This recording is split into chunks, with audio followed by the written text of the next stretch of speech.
6 o'clock. Good morning, live from the Circus Sports at the Mint Kentucky Downs studio. I'm Justin Hawkins. Happy report day. The Tennessee Titans veterans officially report to training camp today at the Vanderbilt Health Football Center. General Manager Mike Borgonzi and head coach Robert Saleh kick things off today as they speak to the media coming up this afternoon at 12 o'clock.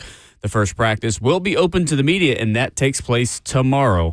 By the end of the day today, though, all 32 NFL teams will have reported to training camp. The Titans also made a transaction on Monday, signing former Chiefs cornerback Najee Johnson and waived cornerback Latrell McCutcheon Sr. Johnson was a seventh-round draft pick back in 2022 out of Marshall, accumulating 74 tackles, 3 tackles for loss, 1 sack, and 4 passes defended over the course of 29 regular season games, as well as 6 playoff games. NFL news yesterday, the Buccaneers' two-time Pro Bowl defensive tackle Vita Vea requested a trade, who had hopes for a long-term contract, but those discussions have stalled. Now Vea wants out of Tampa Bay. For all your foundation repair and waterproofing needs, you got to go to USSTN.com. Breaking news at once on your home for the Titans and Vols. This is 104.5 The Zone.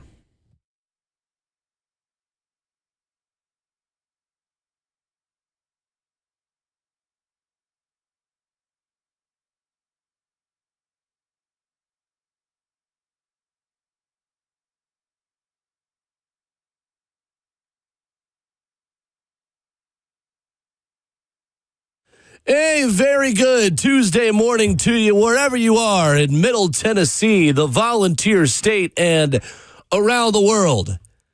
Today's the day. Training camp report day, press conference day at noon. The fun is only beginning. Ladies and gentlemen, start your engines because football is back. 615-737-1045 is our number. He is Titans radio analyst and 11-year NFL veteran Ramon Foster. Yay. Justin Hawkins hits all the right buttons behind the glass. Good morning. My name is Will Bowling on this gorgeous Tuesday, July the 28th. Good morning. How we doing? We're good. I laugh because I never know which version of Hawk we're going to get these days. You know what I'm saying? As he's fighting the nightly battle. Delirium. My goodness. Man, I had one of those nights last night, too. It's for a reason. What's that? For a reason that you're getting closer to today. We'll talk about it in a second. No, what I will say, yesterday before football practice, because I'm coaching there too, I decided, man, I got just a little bit of time. Let me go ahead and get together. You know what I'm saying? Get the sun's out, guns out mode ready to go. So I'm doing dumbbell curls yesterday. 40 just shows me who it is every time, okay? No. Age got me. You feel me? Like, it just the whole warm-up side of, like, life. Do you need to go on the PUP list? Yes. Okay. Yes, I do. Okay. I would go on the PUP list for this. Is this a non-football injury list? Are you on NFI today? I was on, it was a non-football, no, it was a team injury. I was working out for the team. Perfect. Yeah, I was working out for the team. I'm doing dumbbell curls. I'm doing, like, side abs, too, working on my obliques and stuff, dude. Oh, nice. I got a strain so bad down the left side of my back, like, all the way up towards, like, my back? Yeah. Because I was doing curls, and I pulled real quick up. I'm doing 55s on curls. Shouldn't have been doing that. Okay, shoulders were moving back and forth a little bit too much. Didn't have those shoulders back, and yeah, exactly. Way to diagnose me, right? That's exactly what I was doing. That and Father Time said, "No, sir, you are a warm-up individual. Do you hear me from here on out? Don't you ever grab these 55s." Showed me what it really feel like to be 40 yesterday. Did you ever compromise form? I'm talking about ever compromise form. Well, form being one thing, but yeah, the warm-up part of it. That is the thing. If I have a time constraint on my workout, then if I'm supposed to do 2 sets or 3 sets of a warm up, that quickly can become 1 set, very quickly. I'm with you. And that's not great. Wait a minute, did you say 55 is your warm up? Listen, Hawk, listen. That's why I'm telling you. 11-year NFL veteran, Ramon Foster. I'm doing sets of 8 with 55s. And that's still baffling. I'm not still that guy. I'm not going to tell you what I do sets of 8 at for bicep curls. Just not something I'm going to reveal to the audience now this morning. 55. I was told by my high school cross country coach very early in the weight process in high school, If y'all want to have good biceps for the girls, you're in the wrong sport. You're in the wrong. I've come a long way, but I got a longer way still to go before I'm ready to reveal to the audience compared to that what I'm doing for sets of 8. That's a pretty wild notice given to the team right there. Well, I mean, it's counterproductive for us. You know what? It makes sense for him, man. So that's 40 to me is Father Time catching up. And we got another Father Time day today, man. Happy birthday to our guy, Will Bowler. Birthday to him. I don't care. Thank you, Stephen. We don't. Good luck. Thank you so much. Man. Should be a good day. Hey. Okay.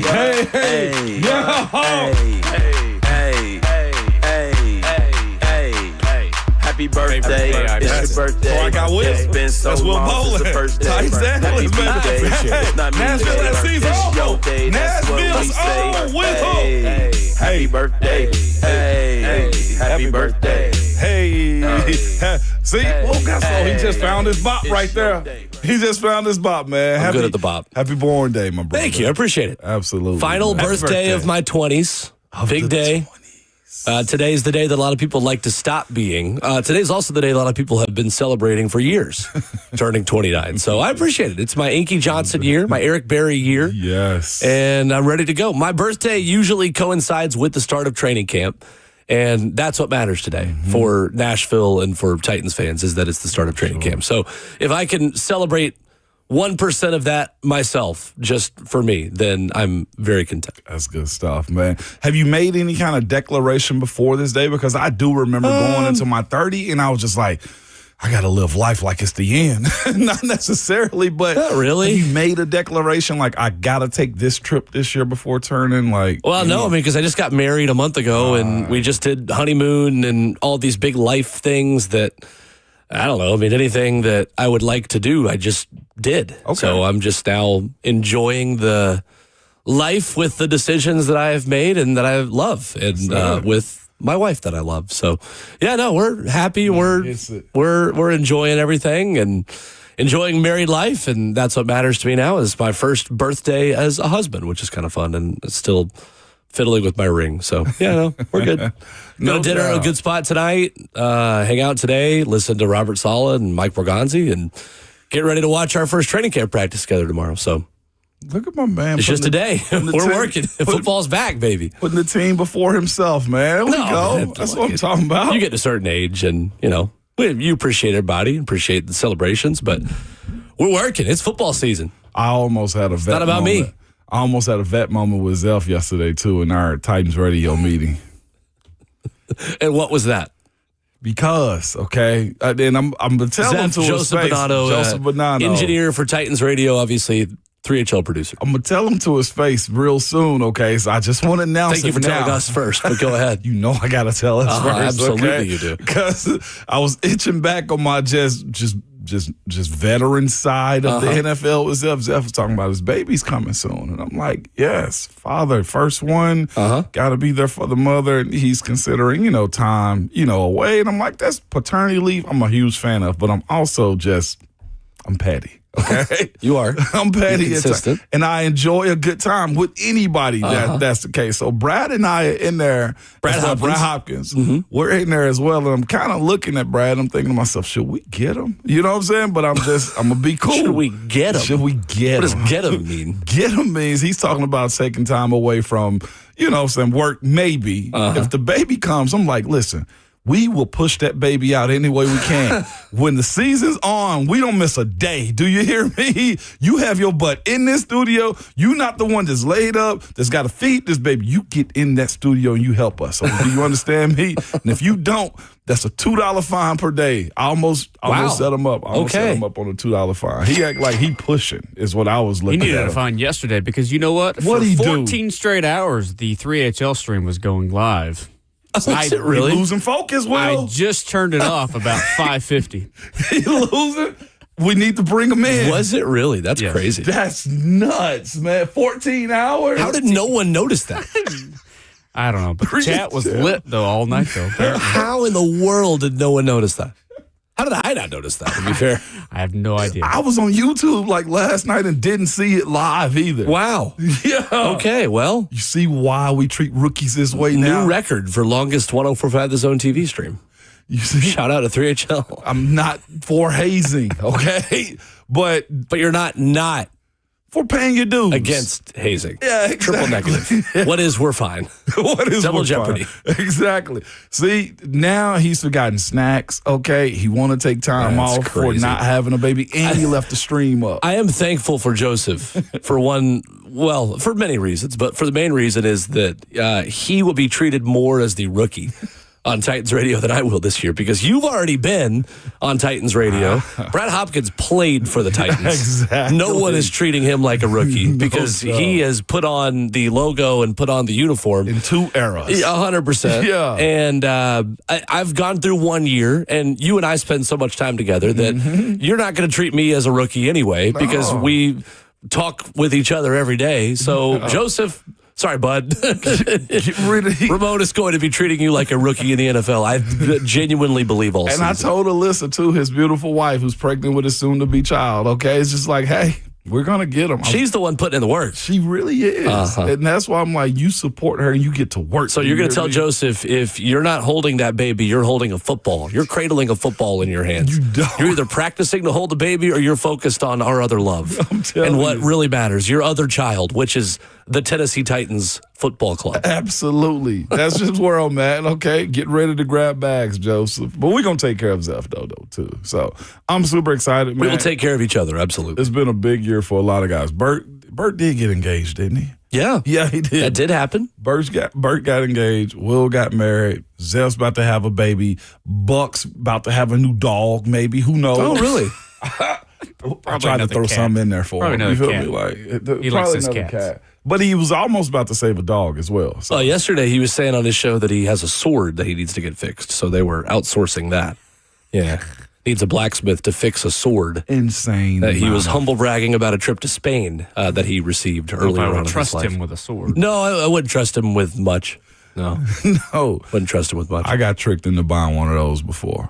One A of those- sword? You have a one of- sword. Hang one on. of those souvenir swords. Gotta hear that story. I might trust you with the sword. What kind of sword? It was the cotton bowl.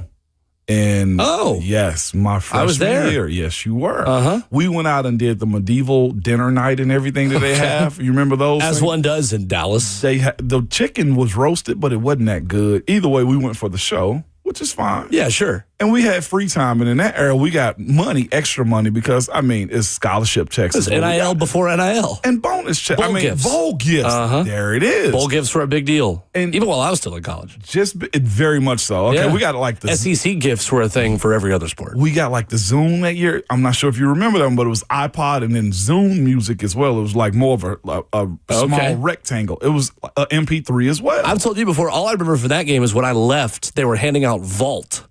yes. As you were leaving the stadium, Vault, the soft drink with Amazing. like the knockoff Mountain Dew was becoming a really big thing. Anyway, continue. Amazing. But so we had a little extra time. We go to like this mall area, and I got money in my pocket at this point.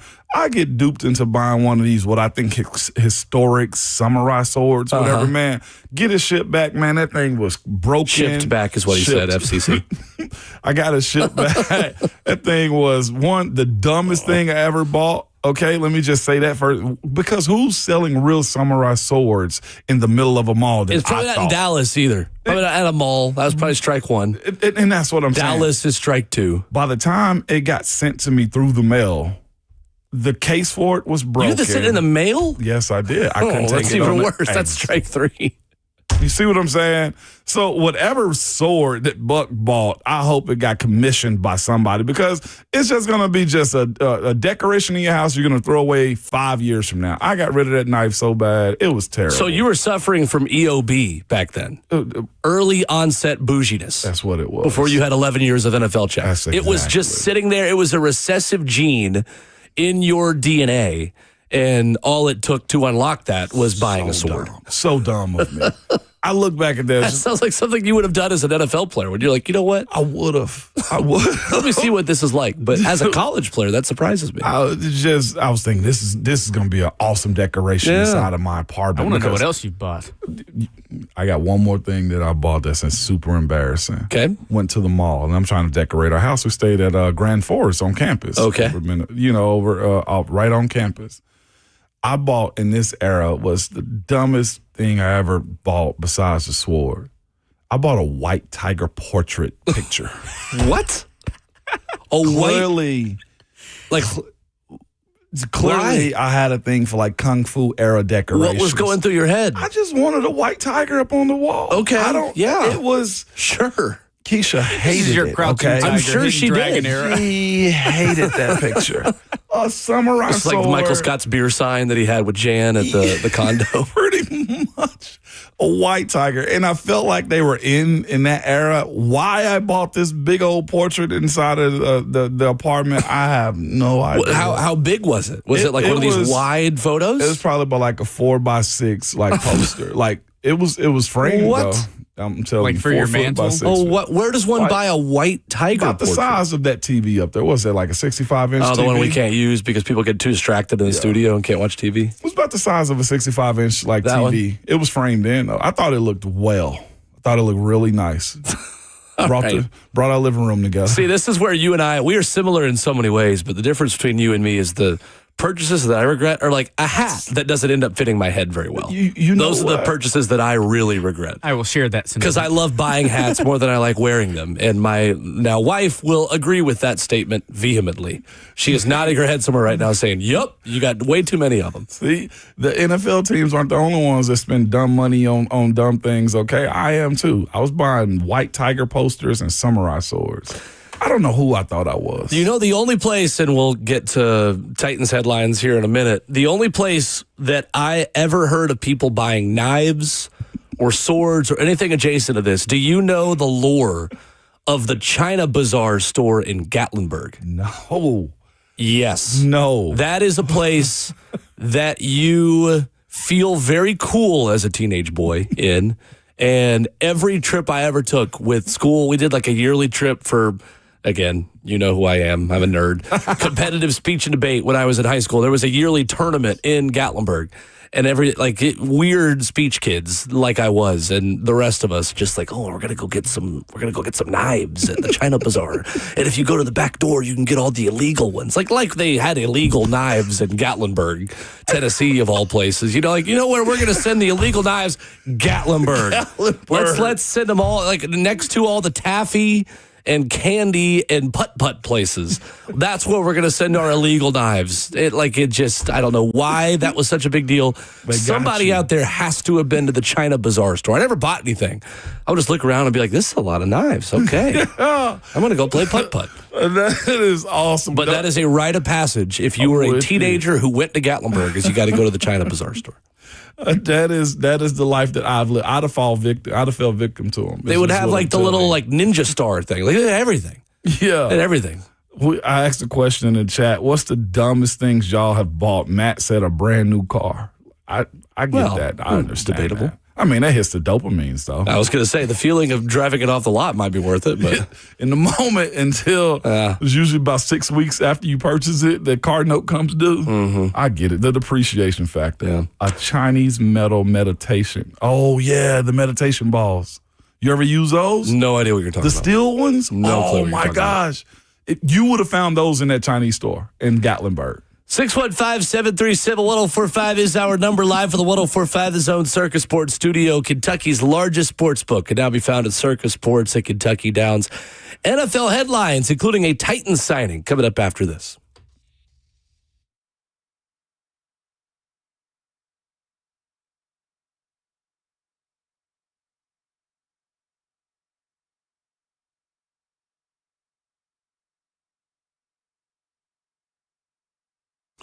Have you heard that a lot of corporate-owned chain jewelry stores are shutting their doors? So many smart shoppers have figured out that the cookie-cutter jewelry is boring and mediocre service is unacceptable.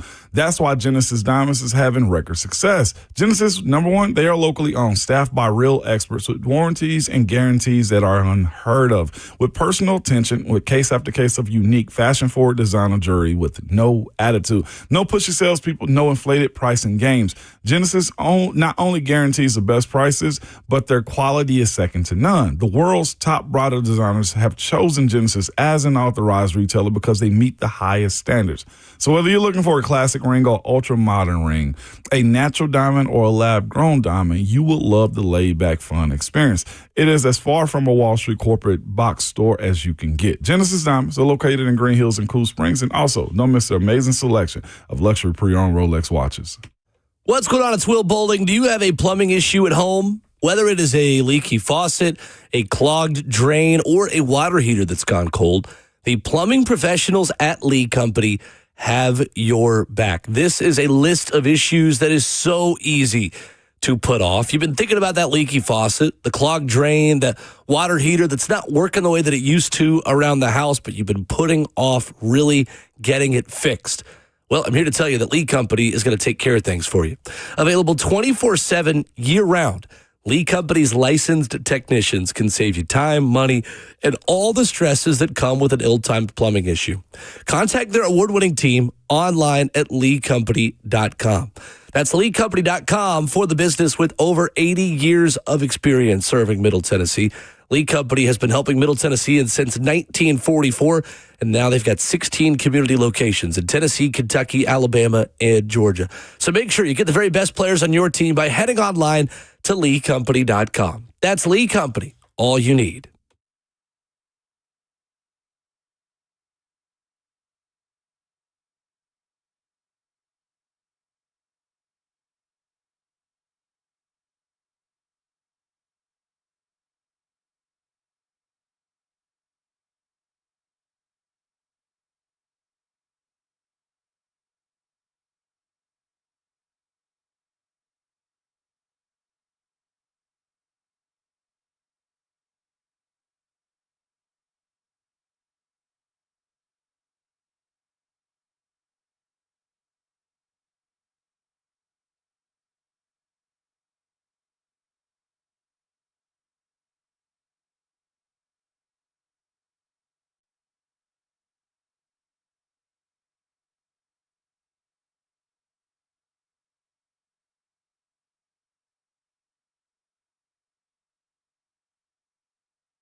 Ramon Will is on your radios and your smart devices, kicking off your Tuesday morning on Camp Report Day in Music City.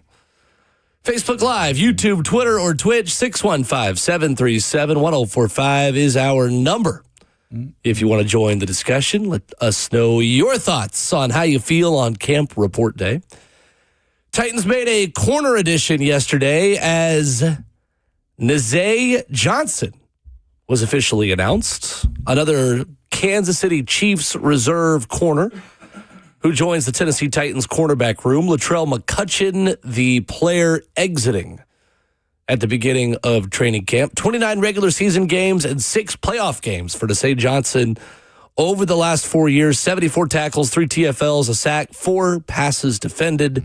He spent, McCutcheon spent the last 4 years at Marshall. Didn't really play much last year in 2024, ranked 101st, according to Pro Football Focus, at the cornerback position, Ramon. Yeah. The way I see this situation is one of those trying to find more quality. As Coach Mack would always say, man, you always turn in the bottom of the roster. And they felt like if McCutcheon wasn't a player that they felt like that was going to be either available to them or they could level up their play in camp because of a guy like Nazay Johnson, then this is what you do right here. It's and here's the other part as well.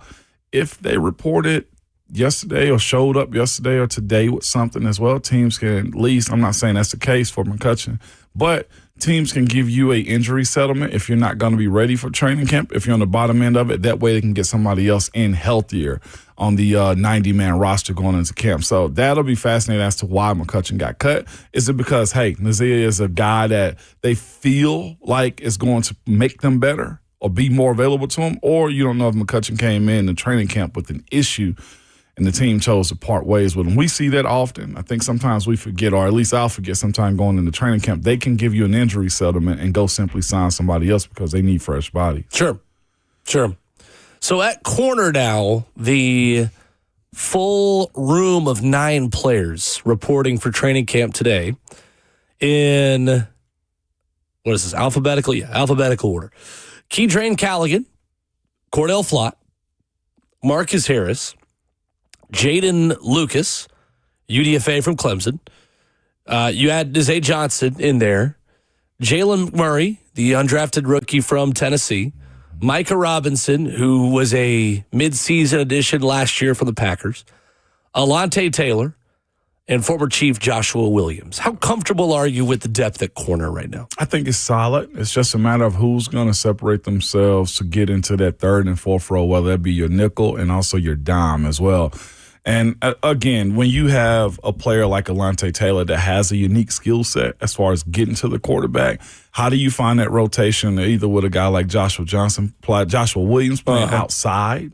Do you move Alante around? Again, this defense is, I think, set up to get home with pressure. If he can get home with 4 or 5, that's what he'd like to do. And I think it's almost flagrant to think Alante won't play that role. So who are your guys behind your first 2 guys, Alante and Cordell Flott, that can find themselves being serviceable to this team on the outside if that's the case? And I think on the other hand, too, if you do, God forbid, have an injury to either Cordell Flott or Alante Taylor, you have some flexibility there. Yeah. Or even if you had an injury to Marcus Harris, you have some flexibility to move Alante Taylor around a little bit more inside. And I feel like they're pretty comfortable with Joshua Williams. And I feel pretty comfortable with Joshua Williams, Ramon, because as fourth corners go, he's about as good as it gets. Yeah. He is a solid, serviceable fourth corner, and that's a really thankless position in the NFL. I mean, think back to some of the corners that the fan base here quickly soured on. Sometimes those guys have been asked to be corner 1 or 2, but like Ty Smith is kind of just your run-of-the-mill fourth corner. I mean, who else has it been? At one point, it was Chris Jackson when he was a 7th-round pick out of Marshall. Like, that's what a fourth corner is. It's a player that is unfortunately going to get beat sometimes, but is also going to be serviceable enough to still make some plays every day. And that's what you're looking for. Like the way these guys, I mean, looking at Nazay Johnson, even from last year, he's in a position to where You play sparingly. You do mostly special teams, but when given the opportunity to make a play for you, you're behind the 8 ball. This is one of those positions like corner.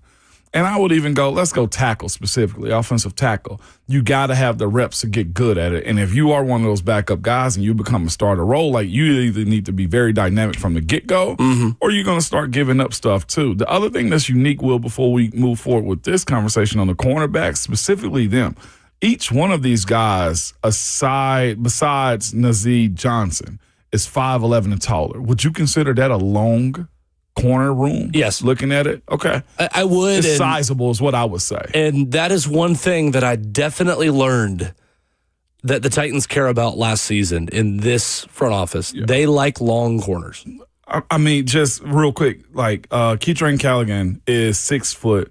Cordell Flott, did you know? I mean, we hadn't seen him really up close, but he's 6'2". Long and lanky guy. Yeah. And the same goes for Joshua Williams. He's 6'3". So, and Alontae Taylor, if he's a nickel, all of a sudden becomes one of the longer nickels he is in the NFL because he's built a little bit more like an outside corner than he is an inside guy. No doubt. He's standing at 6'1". Because there are a lot of Roger McCreary's who play on the inside, who obviously the Titans just traded a year ago, who are more slightly built because you're also guarding a lot of times with slot receivers, more slightly built, shorter-armed receivers as well. Absolutely. Yeah. So, again, you mentioned this before we was watching tape one time, like, this defense is going to keep everything in front of them, but they're going towards, it seems to me, at least the type shows longer guys that can at least get back on the break to be able to use their size. Well, and I think, too, I mean, maybe for this defense, Robert Saleh does adjust, and this doesn't have to be a group of defensive backs who just keep everything in front of them. Yeah. Because you kind of have an interesting mix of Mike Borgonzi's type being a fit for the Steve Spagnuolo, and I would even say Denard Wilson way of playing, aggressive, tight, sticky coverage that's a little bit more hands-on, right? Mm-hmm. I agree with versus you. a Robert Saleh defense, which has a reputation of being a bit more loose and kind of, conservative on the back end.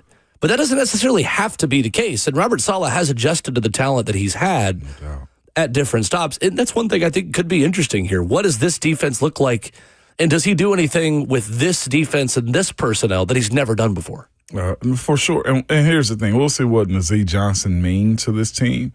As far as his signing goes, I see somebody put in our YouTube chat, camp body, but it's the beginning of camp. I think he probably is a camp body. I think that's probably right. Yeah. But he immediately becomes competition with Micah Robinson, Keetrain Callaghan, kind of at the bottom of the cornerback room. Because let's do the math here. They had 6 corners last year. We're going to do this segment in hour 2 where we take a look at where they're most improved year over year, just comparing last year's initial 53 out of camp to this year's room of guys. Last year out of camp, and this is incredible how much better I think they are at corner. L'Jarius Sneed, Darrell Baker Jr., Jarvis Brownlee, Roger McCreary, Gabe Judy Lally, and Marcus Harris.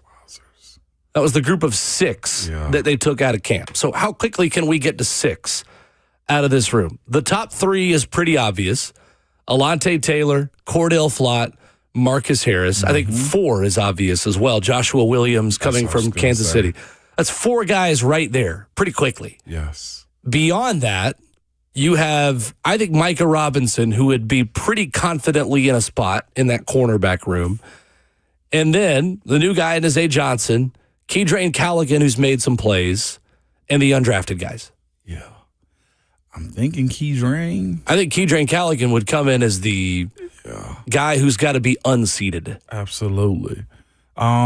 Micah, though, Robinson made some plays also this spring. So I think he's probably going to make the team. I think he's got a really good shot to be on this team. Absolutely. It's going to be a fight. But, I think this group of guys, with even the way they performed in the springtime so far, some of them had some good days, and then you say, oh, wow. You recognize these guys need more reps. Micah Robinson most definitely stood out amongst the crowd of Keetrain Callaghan. Jaden Lucas. You just look at the group. Those guys continually made plays, though. Definitely. So still a room, I think, where you would like a little bit more depth. Yeah.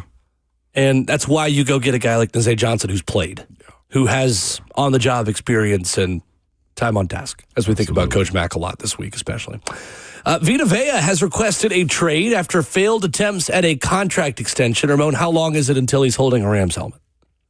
I didn't expect you to say that. I mean, honestly. It's either... Could you imagine? I'm trying to think of the places where Seattle. Seattle would make sense. Whoever, Arizona. I mean, they can spend for Arizona? it. Just because they can spend for it. I mean, if the Bucks hate Vita Vea, they'll send him to Arizona. This is true. Talked yesterday about doing right by players who you're trading. That would not be a way to do right by Vita Vea. Listen now. Get ready to learn Cardinals, buddy. Yeah, most definitely. I don't know about that. Can the Texans fit a guy like him in? No, I hope not. I'm just looking at I teams really that could be real serious contenders for, like, interior D line for them as a position in which you say, like, if they feel like a defense is going to go win them a championship, or at least they have to consider it because of what C.J. Stroud can and cannot do. And I would personally think, too, if they don't get a deal done in Tampa, Vita Vea is a West Coast kid. Yep, and to that point, Ted Wynn of The Athletic tweeted yesterday, said, from a source, he wants to go to a California team or the Raiders. I don't know what I'd be saying sometimes. I just don't. The truth, because you're right. Give yourself some credit. Where is he at in his career? He's later in his career. He is. He's got the ring. He is. He's got the bread, and he need a team to come and pay for him. The Raiders does make a sense for him as well. I mean, honestly, San Francisco makes a ton of sense here, too. Because he does fit their type of big-bodied pass rushers. Mm-hmm. I mean, Robert Saleh, honestly, is a great fit for someone like Vita Vea. Titans probably don't have as much of a need there. Yeah. And I don't know if he would want to come to a place like Tennessee at this point in his career. Probably wants to go somewhere where he feels like he can compete for a Super Bowl right away, but... Nah, I think it's money. Period. Well, I mean, obviously... honestly, I think it would be both in a perfect world. In a perfect world, absolutely. I think when I saw somebody tweet it out right now, like the top 5 at the interior defensive line is holding about $26 million. Yeah. He's at 19 this year. And, I mean, that's a lot. Somebody will give him 20. 0.1% of America money right there. But, yeah, right. I can see one of those West Coasts. Would you, Rams, Chargers? Oh, my gosh. Anyone in the NFC West or, I mean, apparently the Raiders is another option. But Denver? He attended high school 6 miles from Levi Stadium in Santa Clara. San Francisco's the answer there. I mean, they have always valued defensive line under John Lynch, their general manager. Yeah. They've used first-round picks on Eric Armstead in 2015, DeForest Buckner in 2016, Solomon Thomas, who's a Titan, in 2017, Nick Bosa in 2019, Javon Kinlaw in 2020, and Mikael Williams in 2025. A lot of capital. Yeah. Yeah, I mean, that defense was banged up last year with Nick Bosa, and they didn't get great pressure on the quarterback. You get Vita Vea, you're going to luck into more pressure against the quarterback. And here's the other part as well. Like, I don't think this request hurt him. I saw Booger McFarland, who's a former Buck himself, tweeting about the, what's the name of the family that's down there, the ownership. The Glazer family doesn't negotiate in public. When will these players learn? It was something to that effect. I'm thinking to myself, like, Booker, I like you, but I don't think he cares. I think he's looking at the writing on the wall, and he just wants out. They got a coach right now in Todd Bowles, who's also, I feel like, on that hot seat.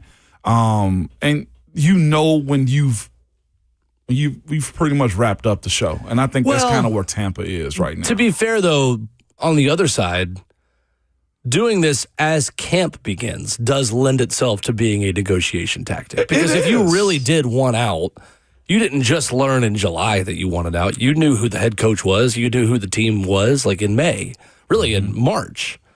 And so, yeah, it does feel like a negotiation thing. But, I mean, to that point, the Glazers are going to do Glazer-like things, respectfully. They are, and I respect Booger's perspective on it. Maybe he's been asking for this all season, or at least the pay. It's a good question. The 49ers do have the most cap space in the NFL right now, according to SpotTrack. That makes so much sense. It makes a ton of sense. It does. Chargers, 4th most cap space. They got $41 million to spend. That would make sense. Chargers are more complete. Nah, I take that back. They got a quarterback. Brock Purdy's there. Oh, yeah. Is Brock Purdy fine to us, or the jury's still out on big games? I mean, I would say Brock Purdy is in a mix of about 6 to 8 quarterbacks on the fringe of being a top 10 quarterback in the league. Okay. All right. I mean, honestly, him and Baker, I would put kind of in the same category of on their day, they can play like a top 5 quarterback. That checks out. And not on their day, they can play like a bottom 10 quarterback. They got an old wide receiver like group, though. Which team? San Francisco? San Francisco. Kittle coming They off just took Mike Evans, too, from Tampa and Baker. Like, I'm high on San Francisco, though, this year. I think Mike Evans does a world of good for that team. I do. And a healthy Ricky Pearsall would do a world of good for him, too. And he wasn't totally healthy last year. Yeah, and you got to still account for McCaffrey. They're always hurt. We talk about San Francisco and Detroit, I think, the same way. By the end of every season, it's like, all right, who do they have left? Who you got? And honestly, the Ravens under John Harbaugh were very similar within that regard as well. Of just these teams. And I remember it was one of the things we loved about no longer having Mike Vrabel be the head coach of the Tennessee Titans. Was we were always injured by the end of every season. The injury list got long. It's one thing I'm interested to learn, too, about Robert Saleh in camp, because there was a time in New York, and we're going to talk more about this in hour 2, where he adjusted a lot of what he did in camp in order to keep his football team a little bit healthier. But it was still a really hard camp. Like, you had players that I can quote better later on in the show, or when we get into this topic more. There were players in New York talking about, like, I haven't gotten up at 5:30 for workouts since I was in college. Wow. And this doesn't feel like a country club. Kind of like he said, he was like, we're not trying to be the Junction Boys, but talking about old Bear Bryant camps at Texas A&M back in the 50s. Yeah. But at the same time, we're not running a country club here. Yeah. Like, what of the good from that does Robert Saleh take to here, and how much of that has changed maybe in the couple of years where he's been a defensive coordinator again to learn how to correctly manage the load on all of his guys during training camp? Yeah, that again, the second time around is more definitely detailed for him. It's kind of the way I want to see him be a head coach. Where that looks like and how understanding he is of players' bodies and tempo and stuff like that, it's to be seen in real time this year. So I don't have a clue what it is, but I would almost expect for it to be just a little bit different. Like, sports science is real. Oh, yeah. You know? Oh, yeah. And I think the smart coaches who use it, but use it the right way with the old school side of it, those are the ones that get the most out their players. I'm interested. Coming up, we've got some AFC South injury news out of Indianapolis, plus a Vols headline that fans will like. Coming up after this, 615-737-1045 as we wrap up hour 1 on Report Day 2026 after this.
Ramon Will, 104.5 The Zone. To wrap it up, hour number one, 615-737-1045. How you jump in. Yesterday, the Indianapolis Colts placed wide receiver Alec Pierce and linebacker C.J. Allen on the PUP list. Players on the list, of course, can return as soon as they pass a physical before the August 30th roster cutdown. They waived an undrafted running back with a non-football injury as well. Pierce was expected to need 4 to 6 months post-surgery after receiving left ankle surgery in March. Needed to fix a problem he's had since 2024 after a platelet-rich plasma treatment in January. Did not work as hoped. C.J. Allen tweaked his calf at a workout. He is not expected to have a long-term injury, according to James Boyd at The Athletic.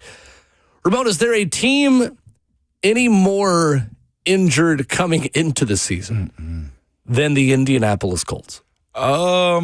No, not at this point. Patrick Mahomes looks good. Individuals that he's had showing up so far. Only if they'll get more injured if they sign Tyreek Hill or something like that. The Kansas City Chiefs. He does not sound like he's close to football shape yet. Does not, man. But that's just a place to start this season off. And again, him being on the PUP list, Alec Pierce, man, just slows down that cohesion that he and Daniel Jones have kind of had with one another too, and the fact that. The part that really, throws this situation off is due to the fact that he's now the bona fide number one. Michael Pittman Jr. is gone. Who's the guys that are going to step? I know they got a really good stud of a tight end as well that's going to play his part in that offense. You can never count out Josh Downs or Jonathan Taylor as well, but you got to have somebody to be able to go down the field, and that's Alec Pierce's role. So you said he did PRP, the platelet-rich plasma. Uh-huh. So that is a very finicky, tricky treatment. I've had it done. Teams can do it for you. They pretty much pull your blood, spin it, get the platelet out of it, inject it back in. And it's such a tedious process into how you got to let it heal and how quickly it will use that platelet to make you better. It's fascinating. And to be quite honest with you, I think there's some benefit from it. It depends on where you had it. It was in his calf, you said? Ankle. That's such a impact spot on your body. That healing will be there, but eventually it'll wear away too. I've never seen this PRP just heal you fully. So the point is that he's getting surgery to fix a problem he's had since 2024 after platelet-rich plasma in January didn't work as hoped. He wasted his time. Yeah. I'm not against medicine. I'm very pro-medicine, but PRP, platelet-rich plasma, is one of those ones where you just you better have like all the time off to let it heal. Or it's a non-contact spot, like maybe an elbow injection is good. Interesting. Or it's the ankle. It's too much wear and tear for it to say that it's going to work. Clearly. In my opinion, somebody might be a doctor and call up and be like, "You're a liar, Ramon." But clearly you're right because he did that and then he still needed surgery. Yeah. See, Daryl just said it. It's kind of hit or miss with PRP. So like they were trying to do everything except not have surgery, and here they are behind the 8 ball again, and he's a wide receiver that can't be out, especially when he's a threat the way he is. Well, for the Titans' sake, he can stay out. Well, it was right. Indy is a fascinating team with Daniel Jones coming off a torn Achilles, Alec Pierce dealing with the ankle, Sauce Gardner coming off a major injury last season. They were really banged up on defense last season, and they've not won a football game in a very long time. Hard place to be at right there because losing is just as contagious, man, especially when you ended the season the way they did as well. They got good bones, but they got to get on the practice field. That's the other part. Pressure, too. Yeah, yes, the coach does, and GM. Tennessee football yesterday announced that home games against Kennesaw State, Texas, Auburn, and Alabama are sold out. Limited tickets remain for Furman, Kentucky, and LSU as the Vols look to add to a 27-game sellout streak at Neyland Stadium as they open the new season on September the 5th against Furman at home. 1 week away from preseason camp, Ramon, for the Vols. It's really interesting, the overall vibe around this Tennessee football team. Mm-hmm. I feel like a lot of folks just want to go to basketball season. I'm serious. There is as much hype around Tennessee basketball in the summer that I can ever remember. And it just feels like a reset year to get ready for another make a run, a playoff or better year. in 2027. And I don't know. Do you have the same excitement for this Tennessee football season as you normally do? I'm there, but I have my expectations already lowered, I think, is where I'm at. Because this year, it just kind of feels like, all right, it's going to be 8-4 again. You kind of get it. Just be patient. 2027 is going to be awesome. You know what I've kind of thought about this is for a while is we're on the basketball era of everything school right now. Like the basketball teams hit the right spot and where they're supposed to be at the men's team. Especially the men right now. Yeah, the men's team. And the football is on the back end of everything school to where the build-up is there. Like, it's a cycle. And I will say, too, I know we've got a long time before we talk college baseball, but baseball is expected to be, I mean, they might be the number one team preseason in the country next year. They're loaded next year. We're on the front end of basketball, baseball cycle right now. Football, to your point, like we have our expectation, 8-4. 75. If they get 9-3, I saw somebody the other day. This is a 9-3 schedule. If it is, they may make the playoff. Yeah. 9-3 might get this team in the playoff with as many. I mean, they've got 4 top 11 teams that they play this season. Are you okay with trying to be in everything school and not being consistently football every year? Yes. Okay. Yes, I am. Okay. I am. If like that's my I know not logic everyone feels that way, but yes, I am. Okay, same. Like that's my logic. Like we can't do it every year. There's balance to the budgets and what certain teams are going to be asking for. This offseason, Barnes asked for and necessarily got a lot. It's going to be interesting. I mean, we're going to learn real quick about this football team in week 2 when they play Georgia Tech and then 2 weeks later when they play Texas. But I don't know. The overall vibe is interesting, but clearly there is still enough excitement to sell out a bunch of games, and season tickets are still sold out as well. So there's some hustlers up there. We'll see. They sure are. 615-737-1045 is our number. What questions do you have for Robert Saleh and Mike Borgonzi today for Report Day, Titans Training Camp 2026? We'll talk about that next.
It is 7:03. Good morning, live from the Circus Sports, the Mid-Kentucky Downs studio. I'm Justin Hawkins. Happy report day. The Tennessee Titans veterans officially report to training camp today at the Vanderbilt Health Football Center. General Manager Mike Borgonzi and head coach Robert Saleh will kick off camp as they speak to the media today at 12 p.m. The first practice, which will be open to the media, is tomorrow.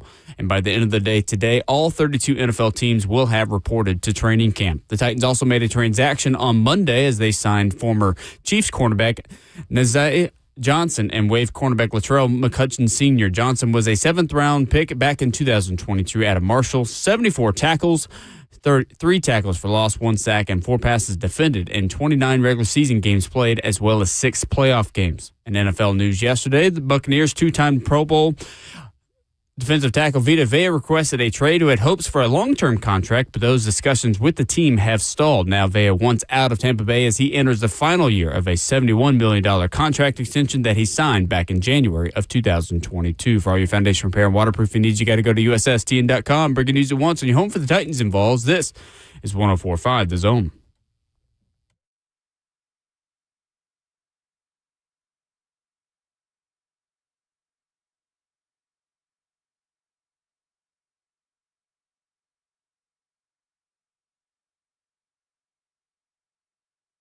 Away we go into hour number 2 on this Tuesday morning. A beautiful morning for a Titans fan, for a football fan.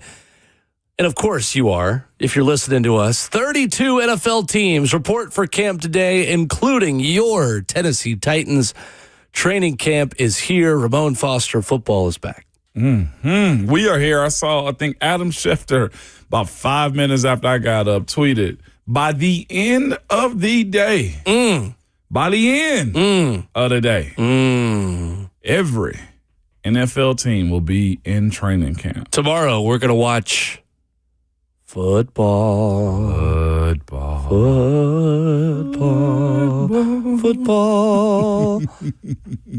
Just a taste.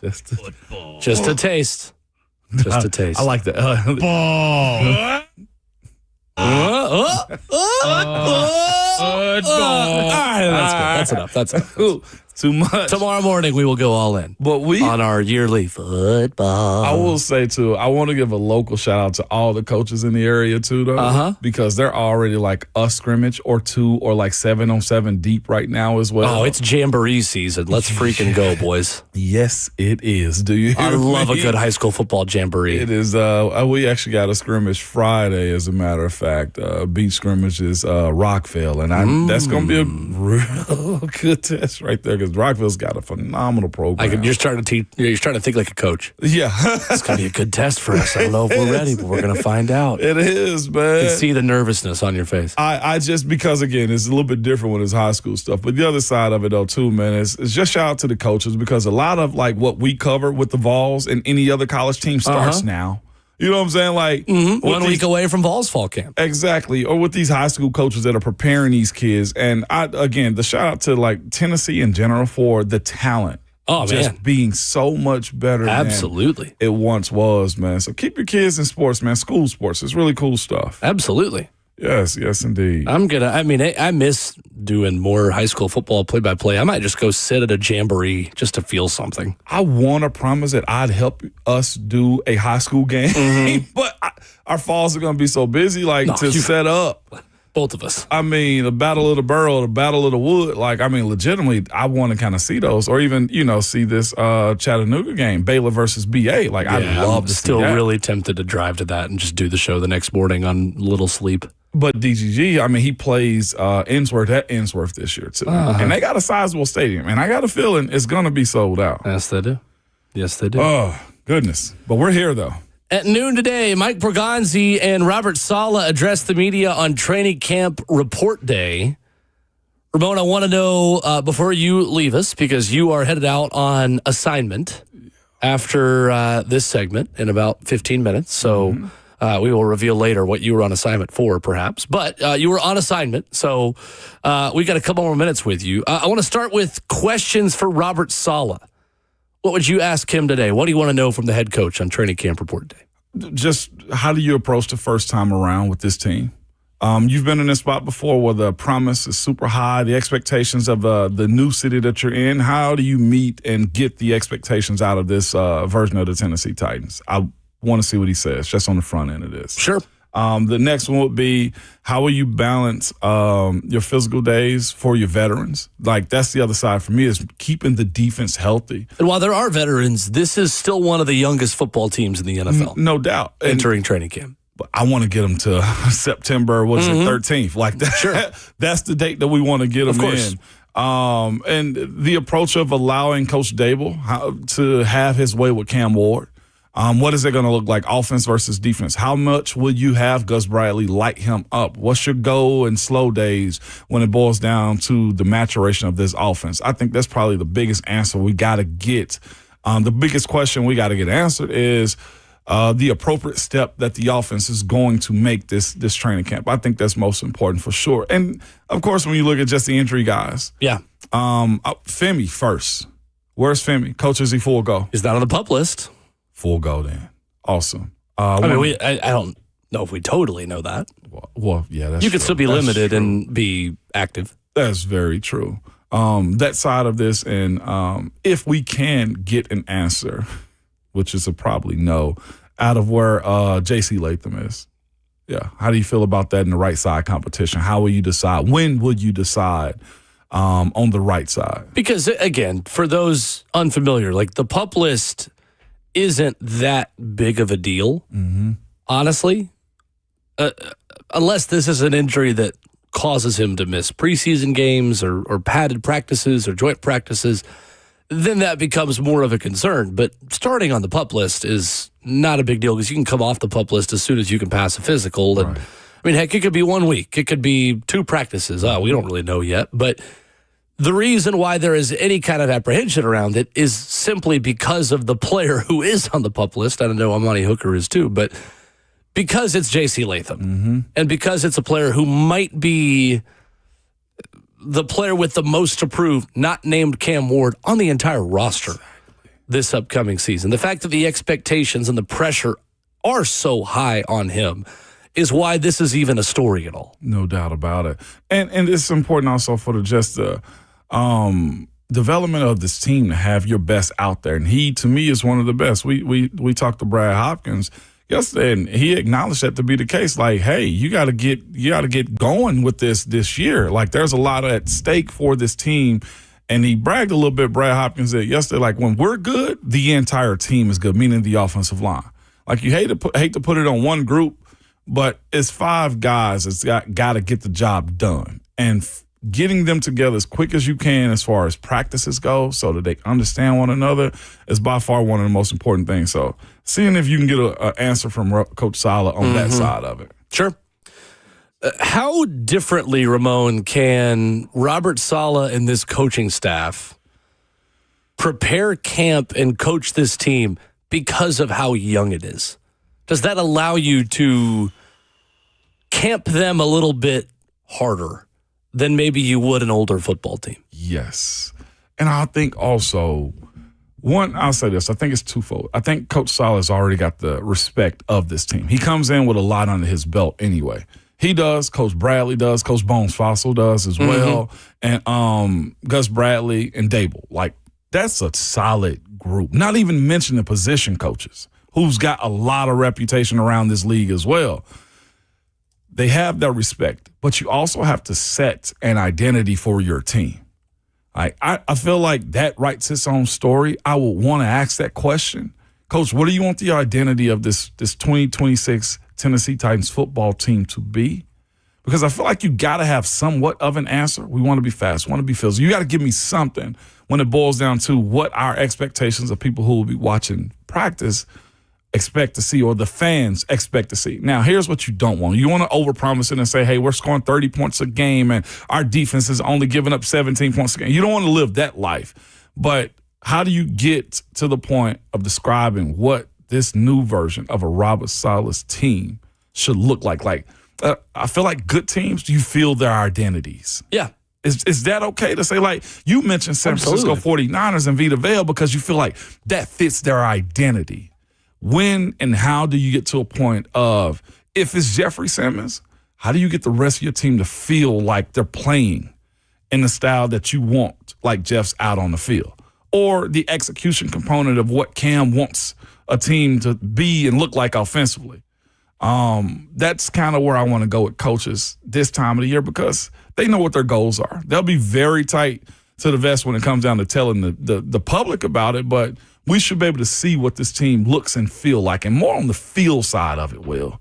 Like that to me, when you play against hard teams like traditionally, right? Green Bay, or in today's era with Kansas City or the Eagles, you know what you're getting yourself into with those teams. Will this season teams know what they're getting themselves into with the Tennessee Titans, if that makes sense? It's a good point. It's a good question. I think the characterization of expectations, the way that Robert Saleh and Mike Borgonzi vocalize what this season about is something that's interesting because this still feels like a team under construction. Yeah. But are they good enough to put themselves in enough one-score games that they could win to have a worst to first or even a worst to wild card type season the way we see teams jump out of nowhere all the time? The Jacksonville Jaguars at this time last year would not have been talking about being an AFC South winning team. They just weren't. Right. No. The New England Patriots would not have been talking about winning the AFC and making the Super Bowl. The Chicago Bears probably felt like they were better. I'm not sure they were really as good as they ended up being as we looked at their outlook during training camp. So what does success look like? What are they willing to go on the record to say is success for this upcoming season? Cam Ward did a podcast, a week and a half ago at this point? Yeah. Where he said, I think we should be a playoff team, and once you get in the playoffs, anything can happen, and you get in the dance, and you see what you can do. That's what Cam Ward has said. Goal is to make the postseason. Is that going to be a stated goal from Robert Saleh and Mike Borgonzi? I doubt it.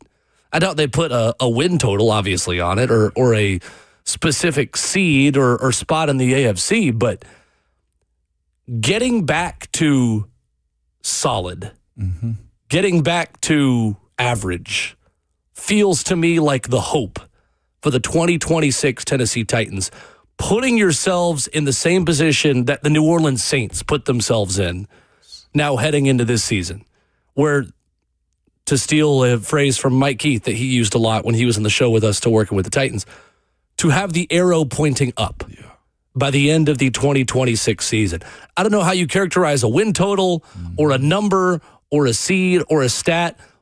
That is a pretty ambiguous goal, but to me, that's what this season is about. It's getting back to solid, putting the Saleh in solid in order to put yourselves in position to really compete and be a playoff team when new Nissan Stadium opens in 2027. I will say this more than anything, too, just looking at the last couple of years under Brian Callahan. And again, Brian Callahan's hired at a new spot, and I say that just out of respect for the job, but this team last year, I think one of the main things that got him fired wasn't fired during the season. I don't necessarily think it was the losses, right? Like, it was how they lost. It was how they won. Yeah. And just, you got penalties, you got guys that are offsides, you got miscommunication offensively, you have gaps that happen on the defensive side of things. It just never looked like they were coached up. And I think that's where you start at with this group. Can they get them coached up in a way that puts you, Will, in a position where you're frisky? Like, that to me was the biggest, I think, detriment to what Brian Callahan was as a head coach. There was no real method. Well, we didn't know what they were good at. You didn't. There was nothing to hang your hat on. No, it wasn't. And people ask all the time, like, why do you care about, like, identity? Like, that's where identity matters. What do you hang your hat on as a football organization? Coming out of this season, hanging your hat on something that you're great at is a great first step in getting back to league average and getting back to being a solid football team. I even felt like this fan base, the ones that were calling into the show, and to 104.5 Zone all day long and just tweeting about it. Like, they understood and knew, like, that team didn't look like they were, not that they weren't together, but they weren't coached up right. They consistently did things that poorly coached teams do. It looked poorly coached. Yes, 100%. That was the biggest issue. That's why I feel the losses is okay. People can survive losing if you look competitive. They weren't on the same page, I felt like, not even a little bit. Hard to be boring and bad. It's hard to be boring. And the Put other it on part, a pillow. We should sell them. Seriously. the other part that didn't help them last year, and what you want that leadership to always stand out, is you felt like the players, or specifically, let's go Cam, the way he spoke about the truthness, the realness of the team, was more upfront and more transparent than what the coach was giving you. Like, there was a lot of coaching mistakes that Cali made last year that made him look worse than he actually was. When you have players that can speak up more than you can about the wins and losses or why they should be doing certain things, it just doesn't help your case. Sure. Questions for Mike Borgonzi today? He'll speak as well at noon. How do you feel about the makeup of this roster? Where else are you looking to get better? He won't probably give a clear answer, but that's just kind of where it's at. I think you start there. You ask about offensive line depth. How comfortable are you with the guys that you have in-house, considering JC starting on PUP? Who from this rookie class do you feel really good about contributing this year? Not just on special teams. Do you feel it's Carnell? How do you see the progress of your Anthony Hill, right? Like, how do you feel about him? Those are the questions you have. How soon do you expect the young guys to contribute? Was there anybody that you missed out on that you hope to see on the waiver wire later in training camp? So it's those types of questions. The waiver part of it is interesting because that was such a talking point last year because they had the number one pick in the waiver order. Ultimately, none of those guys that they claimed at the end of camp ended up being major contributors last season. I mean, Jalen Armour-Davis played a lot. He's not here anymore. I'm not sure that worked out maybe the way that you hoped it might. But again, you're kind of buying a lottery ticket a little bit when you play the waiver claim game and looking for starters. You're looking for depth guys. You are finding and acquiring players who couldn't make it on another roster for a reason.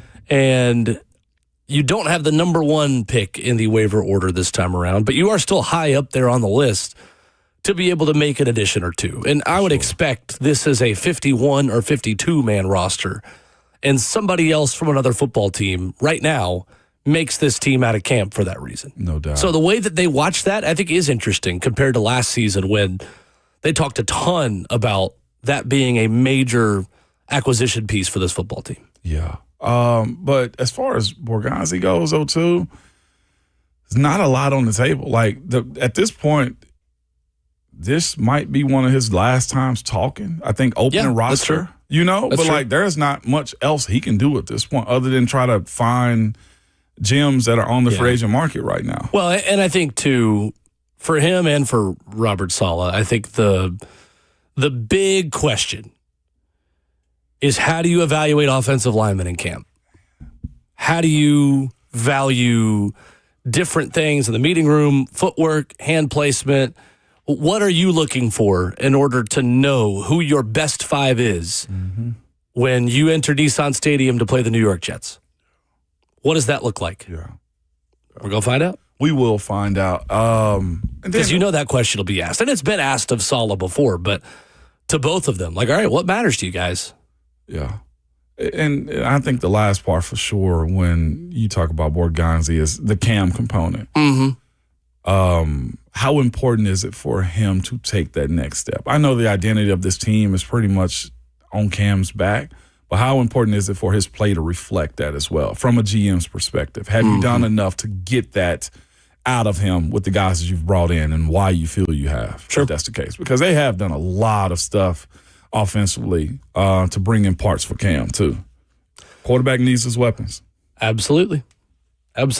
Well, enjoy your day on assignment. Ooh, good to see you. A long day, too. You'll have a long day. Good stuff. Well, we will see you tomorrow, and we'll watch some football practice tomorrow. We will. That's one thing I got to remember. Do not come here. Go to the Titans. No, don't come here. I'll text you at 5 in the morning. If you come here, I'll see you. You will. You'll be. I mean, hopefully Bert didn't. You used to wear pants when we weren't in the studio. Oh, so wow. You have them. Interesting. What's this back in 2020 where you don't wear pants on Zoom? This is recent for Bert. No, that was his running joke is when he's in the studio by himself, he doesn't wear pants. And I somewhat believe him. Nice. Well, it's cold back here, so I'll wear pants.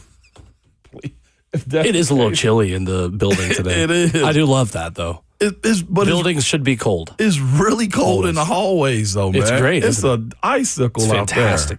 It's fantastic. there. You always love that. All right, well, see you tomorrow. See you tomorrow, man. I'm Later. out. Yep. Coming up, where are the Titans better off compared to where they were 1 year ago? We're going to go through last year's initial 53-man roster out of camp. Where have they improved? Where are they the same? Are they worse at any of these positions? We'll talk about that next.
Training camp report day is here. I want to know where the Titans are better off compared to 1 year ago. And we'd love your participation here. 615-737-1045. Will Bowling, Justin Hawkins with you. Ramon on assignment, and we'll be back with us tomorrow. At Ramon Will on Twitter, where we have given you a poll. And if your feelings about the team don't fit into one of these four options, then you're welcome to call us up or let us know in the F and Beg chat, Facebook Live, YouTube, Twitter, or Twitch. We ask you, at Ramon and Will, how much better are the Titans today than they were at this time last year as camp begins? We're going to run through position by position where the Titans were this time last year and where they may be most improved. So far, 61% of you think the Titans are a lot better. 33% of you say a little better. 6% say same as last year, and 0% of you think they're worse, which, if you think the Titans are worse than they were last year, I'm confused, and we'll need to hear why on that, because I don't think there's any way. That wouldn't make sense. Just that they are worse than they were last year. That wouldn't make sense. But I had to put it at least as an option. So I want to go through, and I want to give a verdict on the initial 53-man roster compared to what they have on the roster today. We did this back in May. There have been some changes to the roster since then. There have been OTAs and minicamp that we watched. And I think it is worth revisiting as camp begins with report day today. And honestly, I've got them better at almost every position group right now. Again, everyone's healthy compared to what they were at the initial 53-man roster last season. So at quarterback, Cam Ward and Brandon Allen were on the roster last year. Is Mitchell Trubisky enough of an upgrade, and is Cam Ward enough of an upgrade on the rookie version of himself to say that quarterback is going to be better this year, Justin? I would 100% say yes. I think it is too. Trubisky was with Dable in 2021, knows a little bit of the system, is a veteran backup, has started in this league before. He just comes with a lot of experience and is something good, and maybe it's good to hold the clipboard for Cam Ward to help him through his progressions and stuff like that this year as he ventures into year two. I think it's 1,000% a better situation. Plus, Cam Ward going into year two is better in and of itself. Cam Ward's first season statistically was not good, but I think those of us who watched it and didn't just box score scout him can understand the limitations that he had around him and also the progress that he made once the Titans learned how to run the football down the stretch. Cam Ward, third worst among qualifiers in completion percentage at 59.8% last year. Last in touchdown percentage at 2.8%. Last in yards per attempt at 5.9. Sixth worst sack percentage at 9%. And last in success rate percentage. Sean Glennon wrote about that in the Nashville Post this week. I think Cam Ward is going to be better in every single one of those statistics. And I think that alone, regardless of who the backup quarterback is, because you hope that guy doesn't play very much, should tell you that the Titans should be better at quarterback than they were last year. The question then becomes, when do we need to see that progress in order to feel comfortable with quarterback being better? I think there's a world where we still watch Cam Ward practice over the next few weeks and don't see an insane amount of improvement. There are new wide receivers to throw to. There is a new system to get used to. There are lines that you're going to push to learn what can I get away with on certain route concepts against certain defenses, against certain corners and safeties. I will start to care about the performances and the statistics and the results when the Tennessee Titans host the New York Jets. That's when I start to put Cam Ward, I wouldn't say on the clock, because that has a very negative connotation. But we see quarterbacks all the time be interception machines in camp. And it be a net positive for them once the lights come on. And then we see the opposite, where guys don't take any risks, don't throw any picks, look very clean, or check down Charlie in camp. And then all of a sudden the lights come on and they're either throwing picks or they're not creating enough explosive plays down the field. These processes are different under different coaching staffs. One of the things I'm most interested to learn is, what does a successful practice look like to Brian Dable, to Robert Saleh? How much do you want Cam Ward trying things out, testing things, pushing boundaries, making mistakes? How clean does it need to be? We're going to find out because watching a new training camp under a new coaching staff, we are going to learn a lot. There are not a lot of preconceived notions we're going to have on what practice is going to look like under this coaching staff, except for a little bit of a taste during OTAs and minicamp. I think there's a little bit of a difference between the fan perspective and the coaching perspective in the terms of what looks clean to you and me may not look what is clean to Brian Dable or Robert Saleh. What they're trying to do is they're trying to push the boundaries, find out what you can do because Cam Ward's got to learn the offense, Brian Dable's got to learn the offense and the players as all of this is new. Except for Cam Ward being into year 2 in a Tennessee Titans uniform. Other than that, what looks clean and what they're trying to push the boundaries for is a different perspective. You and I want to look at it and see what's his completion percentage. How many interceptions is he throwing? Does he have good chemistry with his receivers, with his running backs, with his tight ends? What does the offensive line look like? Yeah, right. That's different for the offensive coach. At running back, last season on the 53-man roster, the Titans had Tony Pollard, Julius Chestnut, and Khalil Mullings. I think they're better because they have all those players and then they have a little bit more. They're marginally better at running back. Tony Pollard, Tajay Spears, Nick Singleton, plus Julius Chestnut, Khalil Mullings, Michael Carter, they're better at running back. I mean, it maybe not a big difference because Tony Pollard is still your number one, and he was your number one last year. But I think at the very least, they are the same as they were last year at running back. I put them at the same. Tony Pollard goes into year 8. What is Tajay Spears healthy? If you could guarantee me a healthy Tajay Spears, I think they're absolutely better. I would agree. But unfortunately, I can't guarantee that. Yeah. At wide receiver, I think this is where they are the most improved on offense, and I don't really know if it's very close. Last season, they broke camp with Calvin Ridley, Van Jefferson, Tyler Lockett, Bryce Oliver, Elikai Omanor, and Chimere Dike. They broke camp with 6 wide receivers a season ago.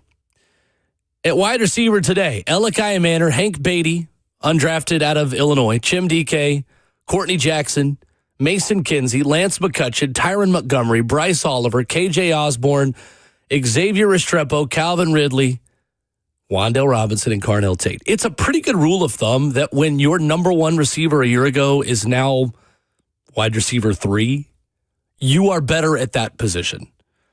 And I am excited about a season where Elikai Omanor doesn't have to be guarded and defended by number 1 corners.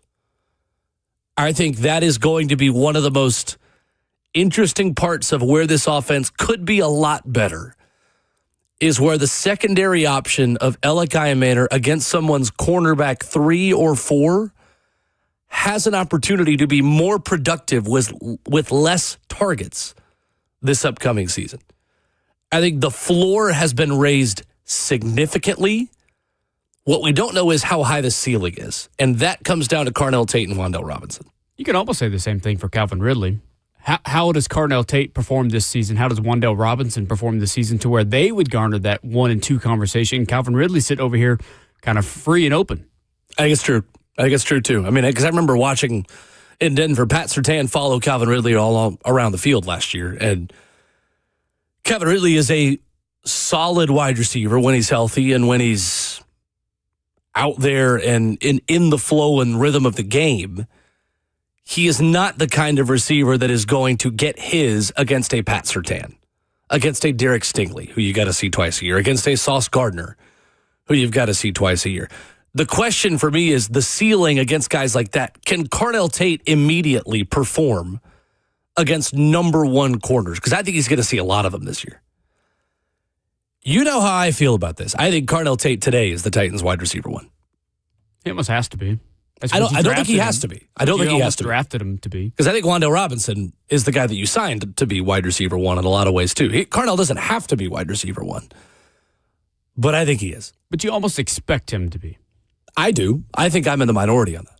Really? I mean, I think there are a lot of fans that, I mean, it's easy. Look, it's easy to get excited about the rookie number 4 overall pick. But they paid Wan'Dale Robinson a lot of money.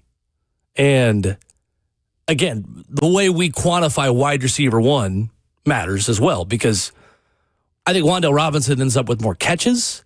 I think Carnell Tate ends up with more yards.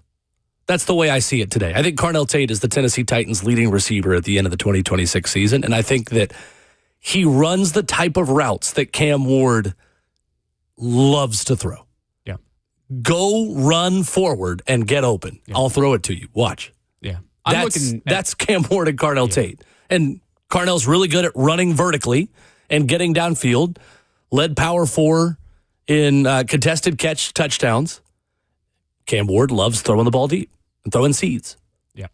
Loves to throw those seeds. Loves to throw seeds. I'm looking more for who's your go-to. Does that happen out of camp? Does that happen in week 1, week 2? Who's your go-to? That's going to determine for me where your wide receiver 1 comes from. Is it Wandell, who you know that you can find in the flat, or is it Carnell that you know that you can get deep? That's which one's your go-to that you know when in doubt, go here? I think and it's a good question because the skill set of Wandell Robinson would lend itself toward him being your go-to guy on 3rd and 6, running a 7-yard route over the middle, sitting in the middle of his own coverage, winning in a phone booth with his quickness. But is that the go-to guy for Cam Ward as much as he loves, again, throwing seeds? As much as Cam Ward is obsessed with hunting down the field, holding the ball a little bit longer and trying to make the big play, Carnell Tate is the receiver who's running more of the big play routes, who's going to go downfield. So is the go-to guy the one Cam Ward wants it to be or the player he needs it to be? Because I think those are two different answers. Definitely. We'll continue when we come back. Where are the Titans most improved from last season? Are they at least the same as they were on the offensive line? Is that the one place where they're worse compared to last year? We'll discuss next.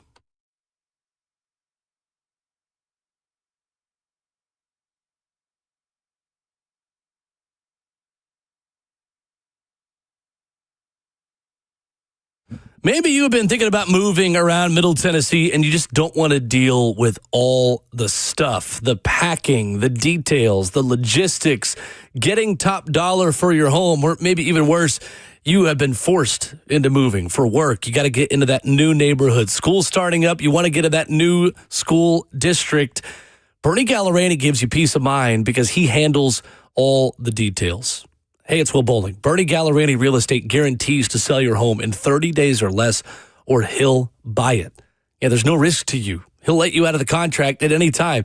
He's the real estate agent who gives you that 30-day guarantee to sell your home, and if not, he will buy it from you. He gives you peace of mind in the real estate process, something that is hard to find, especially in a place with real estate as crazy as it is in Middle Tennessee.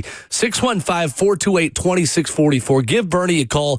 Let him talk you through his process and how his team will handle every single little detail to take things off your plate and take the stress out of moving. You can check him out online at BernieGallerani.com. Get the 30-day guarantee by calling Bernie Gallerani Real Estate, 615-428-2644.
As we continue in the first half on report day of Ramon and Will, we're just missing Ramon. On assignment, back tomorrow from the Vanderbilt Health Football Center. Tight ends, Justin, I think could be better as we go position by position, compare the Titans now to where they were last year. Another year of Gunnar Helm and a sophomore jump, a year 2 jump for him, getting tight end 1 looks and targets and snaps, I think could make tight end better. I think on paper they're about the same as they were last year. Chig Okonkwo, Gunnar Helm, and David Martin Robinson were the 3 in that group breaking camp. Subtract Chig, add Daniel Bellinger, and maybe add Kylan Granson to that tight end room as well. I think he's got a decent shot to make this roster. I think blocking-wise, the tight end group is better. I would agree. As far as pass catching ability, I don't know if it is better. It might be the same, if not a little bit worse, but it also depends on what Gunnar Helm can provide in this offense. He started to have some sparks later down in the season when they started to go to it, and especially in the red zone. That's what I'm looking for this season is how can Gunnar Helm be effective in the red zone? Last season on the offensive line, they had 11 guys break camp. The starting offensive line of Lloyd Cushenberry, Peter Skoronski, Dan Moore, Kevin Zeitler, and J.C. Latham. The backups who made this team out of camp on the O-line were Corey Levin, Blake Hance, Jackson Slater, Brandon Crenshaw-Dixon, John Ajuku, and Oli Udo. This is the hardest one because there is so much unknown about the Tennessee Titans on the offensive line. Rhett's going to come in at 9 today, and we're going to talk about offensive storylines, not offensive storylines heading into training camp as it starts tomorrow. Maybe I'm in the minority here.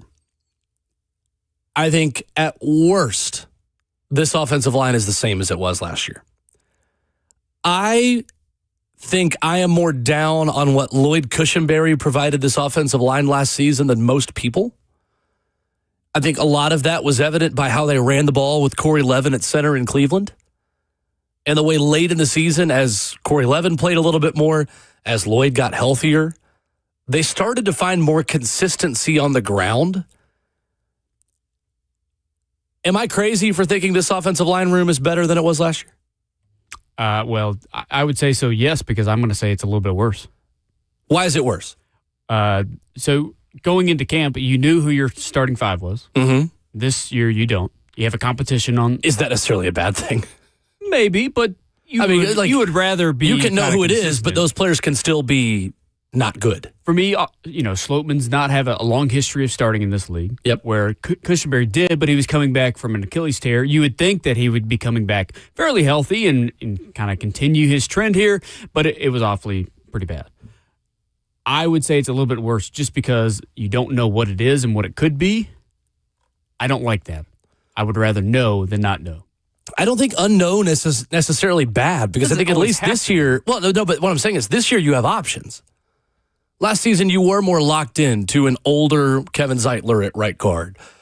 Last season, you were more locked in to Lloyd Cushenberry coming off of an Achilles injury.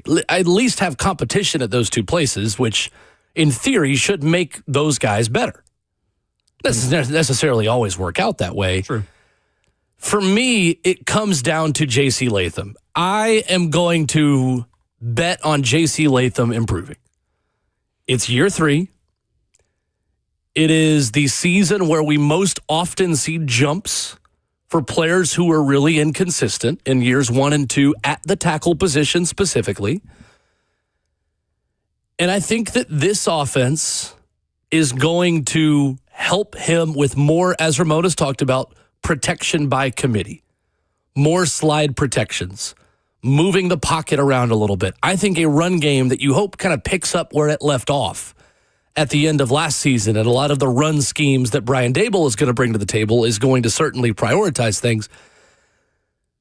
If J.C. Latham can make the kind of year 3 jump that he is capable of, I'm not asking him to be one of the top 10 tackles in the league, although considering where he was drafted, that would be great. But I'm just asking him to be a league average tackle, not be one of the most penalized tackles in the NFL.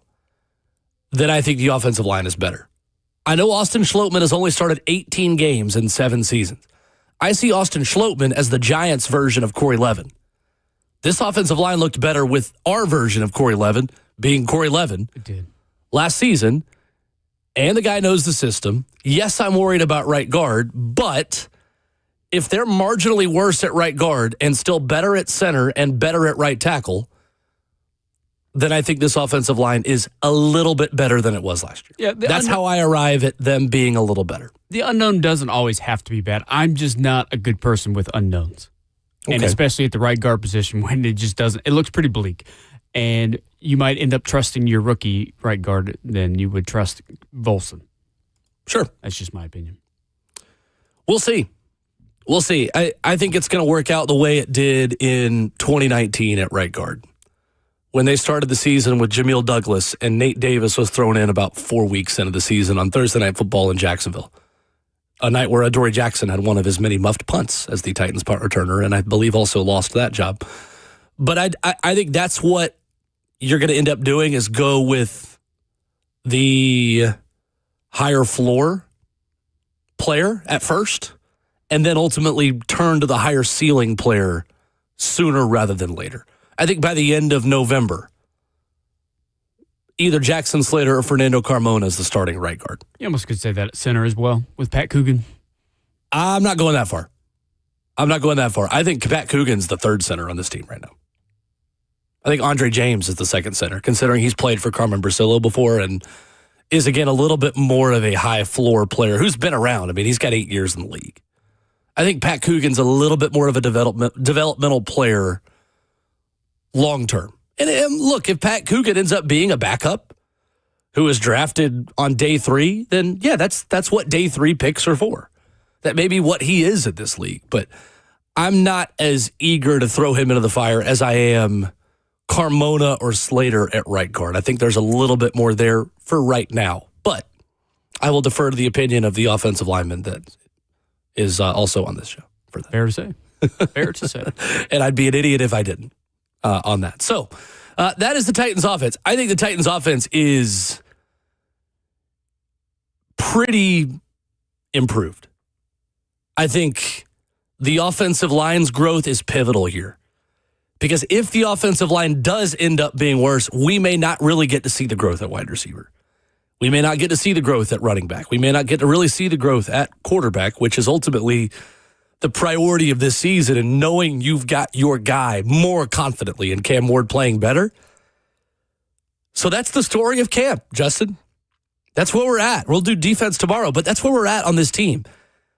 The growth of the offense and the improvement of this offense under Brian Daboll hinges on the big fellas. It's not groundbreaking stuff. That's football 101, but it's especially true of this team. You are as good as your weakest link on this offensive line. And yes, you do have 2 question marks, really 3 question marks on the entire right side and at center. If those guys are better, I think this offense could be a lot better than it was a year ago. 615-737-1045 is our number. We asked Ramon earlier before he had to dip out what his questions would be for Robert Saleh. I've got 3 big questions for Titans head coach Robert Saleh today specifically. We went through questions for Borgonzi earlier as well. And if you've got questions that you would ask if you were a member of the media, you could ask them here to us at 615-737-1045. We will do that to start hour number 3 coming up next.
Good morning, live from the Circus Sports at the Mid-Kentucky Downs studio. I'm Justin Hawkins. Happy report day. The Tennessee Titans veterans officially report to training camp today at the Vanderbilt Health Football Center. General Manager Mike Borgonzi, as well as head coach Robert Saleh, kick off camp as they speak to the media today at 12 p.m.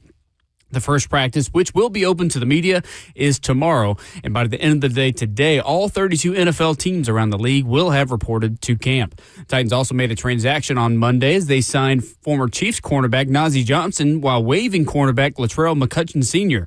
Johnson was a seventh-round draft pick back in 2022 out of Marshall, and he recorded 74 tackles, 3 tackles for loss, 1 sack, as well as 4 passes defended in 29 regular season games and 6 playoff games played for the Chiefs.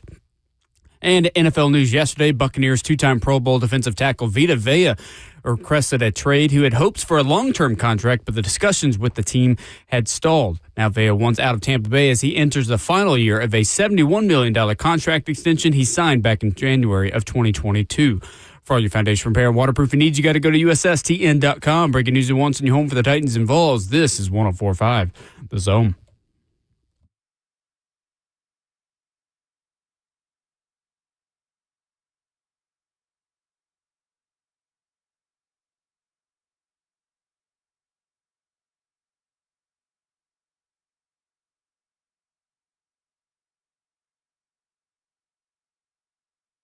Second half of the show getting started on this Tuesday morning on this Titans training camp report day. Welcome to football season, boys and girls. We made it. Other sports have treated us well. You know, I love niche sports. I love soccer. I love baseball. Did not love what the Mets did to the Braves last night. Love anything and everything sports. I will watch a little bit of literally everything. But football is football, and football is always king. And there's just a little bit of extra excitement in the air when American rules tackle football is being practiced tomorrow in Nashville, Tennessee at the Vanderbilt Health Football Center. And today, Robert Saleh and Mike Borgonzi speak to the media at noon. I am really good, Justin, at convincing myself that I love other sports until a day like today comes. And until football season really comes, it's like, oh no, I love this so much more than anything. Kind of puts it into perspective a little bit. Just the feeling, right? Like again, like I love Nashville SC and I love soccer and football are kind of equal for me personally. But it's the time of year because there's also playoff soccer coming up too. I'm wearing my Nashville SC shirt today, so Those are my big two now. Lots of anticipation for this sport rather than most any other sport. Oh, there's no question. Yeah. You get these little butterflies, little jitterbugs, and then all of a sudden it comes, they put the pads on, and you can feel it, and then the Hall of Fame game comes. It's like, nobody wants to watch this game. Well, no, it's very exciting to hear. What's exciting is hearing the music, seeing the broadcast graphics, watching 2 drives, and then turning into something else. Exactly. I got my fix. Yeah, last year for the Hall of Fame game, I turned it on, and my wife goes, "You really want to watch this?" I don't remember who played in the Hall of Fame game last year. I said, no, but yes. I think it was... Yes, I do want to watch this. Who was it? It was Detroit and someone. Because Hendon Hooker started, didn't he? Like, he played a lot last year in the Hall of Fame game. I don't know. Because he was with the Panthers last year. I thought he started with Detroit, right? Did he get traded? Camp? Well, he didn't get traded. He got let go. Well, let's see. Hall of Fame game 2025. Chargers Lions. Yeah, Chargers beat the Lions 34-7. Remember, because Trey Lance had a really good game. Oh, yeah. Because a really good game for a quarterback in preseason is throwing for 120 yards and 2 touchdowns. Yeah. It's the way it goes. I thought he was way back. Hall of Fame game is such a tease, too, because a lot of times you don't even see backup quarterbacks in the Hall of Fame game. Like, you start with the third string because it's so early in camp. Yep. Yeah. Well, I can't wait, though. We'll get our taste. I'll watch those 2 drives. Oh, absolutely. Again, I just want to hear the music. Halftime. I want to hear the dun dun dun dun dun dun dun dun dun dun dun. Oh, I did one of those videos the other day of like, these broadcast packages will be back in however many Sundays. And I felt a little something. Again, like, I do still love other sports, but when football season starts, it is the just best time of year. This is the peak of our existence as Americans. Yep. And I'm not speaking in hyperbole. It's the I only truly sport mean in that. which countdowns mean the world. That's true. We did just hit 100 days till college basketball the other day, too. Yesterday. See, it just didn't hit the same when you said that. Yeah. But if you had told me it's 42 days until NFL regular season kicks off, then I'm getting a little jittery. Biggest questions today for Robert Saleh. We could do more questions for Mike Borgonzi, who also speaks at noon. Coming up later in the show when Rhett stops by at 9. And Austin Price will join us in 10 minutes, talk some Vols football and recruiting news as well. I've got 3 big questions for Robert Saleh. And you can hop in the F and Bake Chat, 1045 The Zone YouTube channel to ask yours on what you would ask if you were at the press conference today. I think number 1, how will this preseason and training camp be different from what you did in New York? This was a big talking point in the Aaron Rodgers Jets era. And in 2024, Aaron Rodgers made comments saying camp was much harder than it was in his first season with the New York Jets in 2023. Saleh's response was, quote, "We're not trying to revisit the junction, boys, but at the same time, this country club style that's kind of taking on all of sport, not just football, but all of sport, there's a fine line. They've got to be ready to play football." Now, for reference, the Junction Boys were the Texas A&M football players who went through a brutal camp in Junction, Texas in 1954 under then head coach Bear Bryant. I didn't get that kind of vibe from Saleh in rookie minicamp, and OTAs, because remember, he made headlines by not having his draft picks go through all of rookie minicamp. Thinking a little bit smarter, not harder, saying, no, I went through a time where I had a player tear his ACL and have a crazy injury during rookie minicamp, and I'm still scarred by it. These guys have been through a long draft process. They're not totally ready to play football. We're going to take it easy on them a little bit. Well, you have Quincy Williams, who said, again, back in 2024, said it was the most taxing camp he'd experienced in years, said it reminded him of his college days at Murray State when he had to be up at 5:30 a.m. to get ready for practice. Robert Saleh's evolution, his new ways of thinking, maybe doubling down on a hard training camp, I think is interesting. And I think it's especially interesting, Justin, when you consider how young this team is, because I think this is the kind of roster that's not going to know any different. If you put them through a very challenging training camp and you push these guys and you get them ready to play football, I think you can get away with that more with younger players than you do older players who might know a different way of doing things and might be a little bit less inclined to go all in on a hard training camp. Well, it's like what a lot of coaches will say from time to time, which is making practices harder than what the games are. I think that's a very good way to put it. Getting your mental brain, your physical body prepared to go through all of this hell that you're going to go through in practice. And then when it comes game time, you're used to it.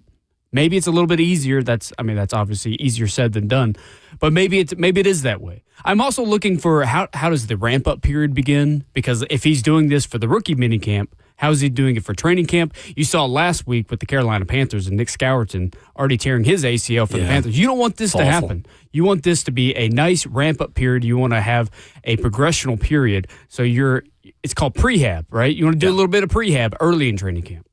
I get the vibe that Robert Saleh is very intentional about those things. I mean, going back to talking about taking seed oils out of the building, right? Like during the spring process. I think Robert Saleh is very forward thinking on those things. But I like the fact that it's still going to be hard. And that, I think, is something that's important for this team as young as it is. Question number 2 I would have for Robert Saleh. How quickly do you expect your defense to look like a Robert Saleh defense? The Jets' defenses under Robert Saleh were great in New York. But in his first season, they did rank 32nd in the league in total defense. Now, that team did not have a Jeffrey Simmons. However, the Jets' defense improved to 4th in total defense in 2022 and 3rd in 2023. In 2021, under Robert Saleh in year 1 with the New York Jets, when they ranked 32nd in total defense, John Franklin Myers and Quinnen Williams led them with 6 sacks. Bryce Huff led edge rushers in sacks in that first season with the Jets with 2. How quickly can this become a Robert Saleh defense that looked more like 2022, 2023, and a lot of the 49ers defenses? Or do you need a year for the guys that have already been here to learn the system and adjust? Have you had enough time to put together the personnel to make this a defense that can look statistically like a lot of Robert Saleh defenses look? Even when the teams haven't been good, his defenses have been great. So the expectation on that happening right away, I think, is interesting. And then I think the big question, and he's been asked it before, but in training camp, how do you learn about the offensive line when you can't have totally full contact? John Glennon wrote about this in the Nashville Post. On the ground last year, the Titans produced 85 first downs. That was next to last in the NFL. Their backs averaged 2.5 yards before contact on average, tied for 16th in the league. They allowed 56 sacks. Cam Ward was tied for the most sacked quarterback in the NFL. Austin Schlottman comes in. He started 18 games in 7 seasons.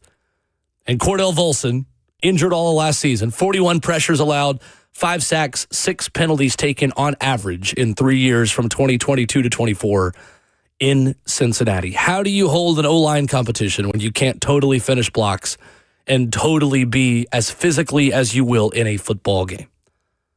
$1 million question. And until pads come on, I think there's really just going to be a lot that we don't know. So then that begs the follow-up. What matters to you? The guy that's going to be here longer term, like Fernando Carmona and Jackson Slater, maybe messing up on the job and getting that on-the-job experience and time on task? Or as a rule, it's the veteran's job to lose until the regular season starts and they lose it. That was more the Mike Vrabel way of thinking. That's why Jamil Douglas started in 2019 and not Nate Davis.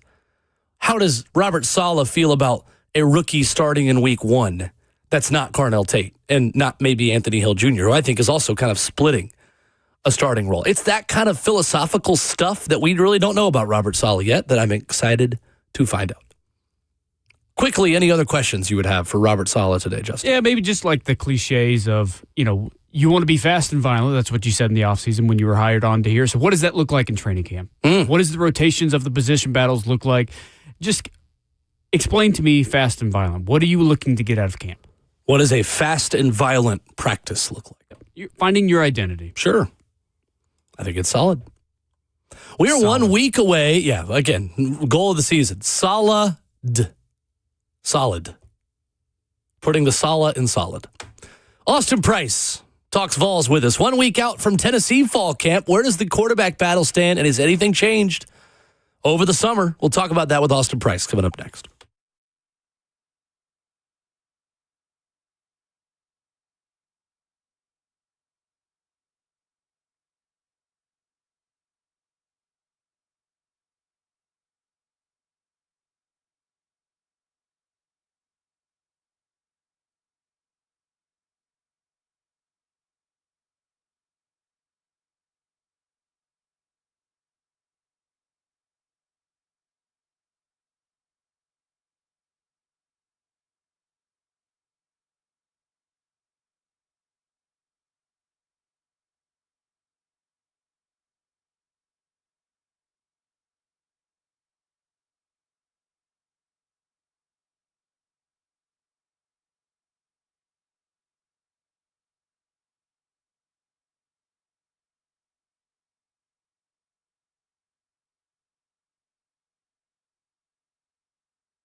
The glass breaks Tuesdays on Ramon and Will, and we get the very latest out of Knoxville.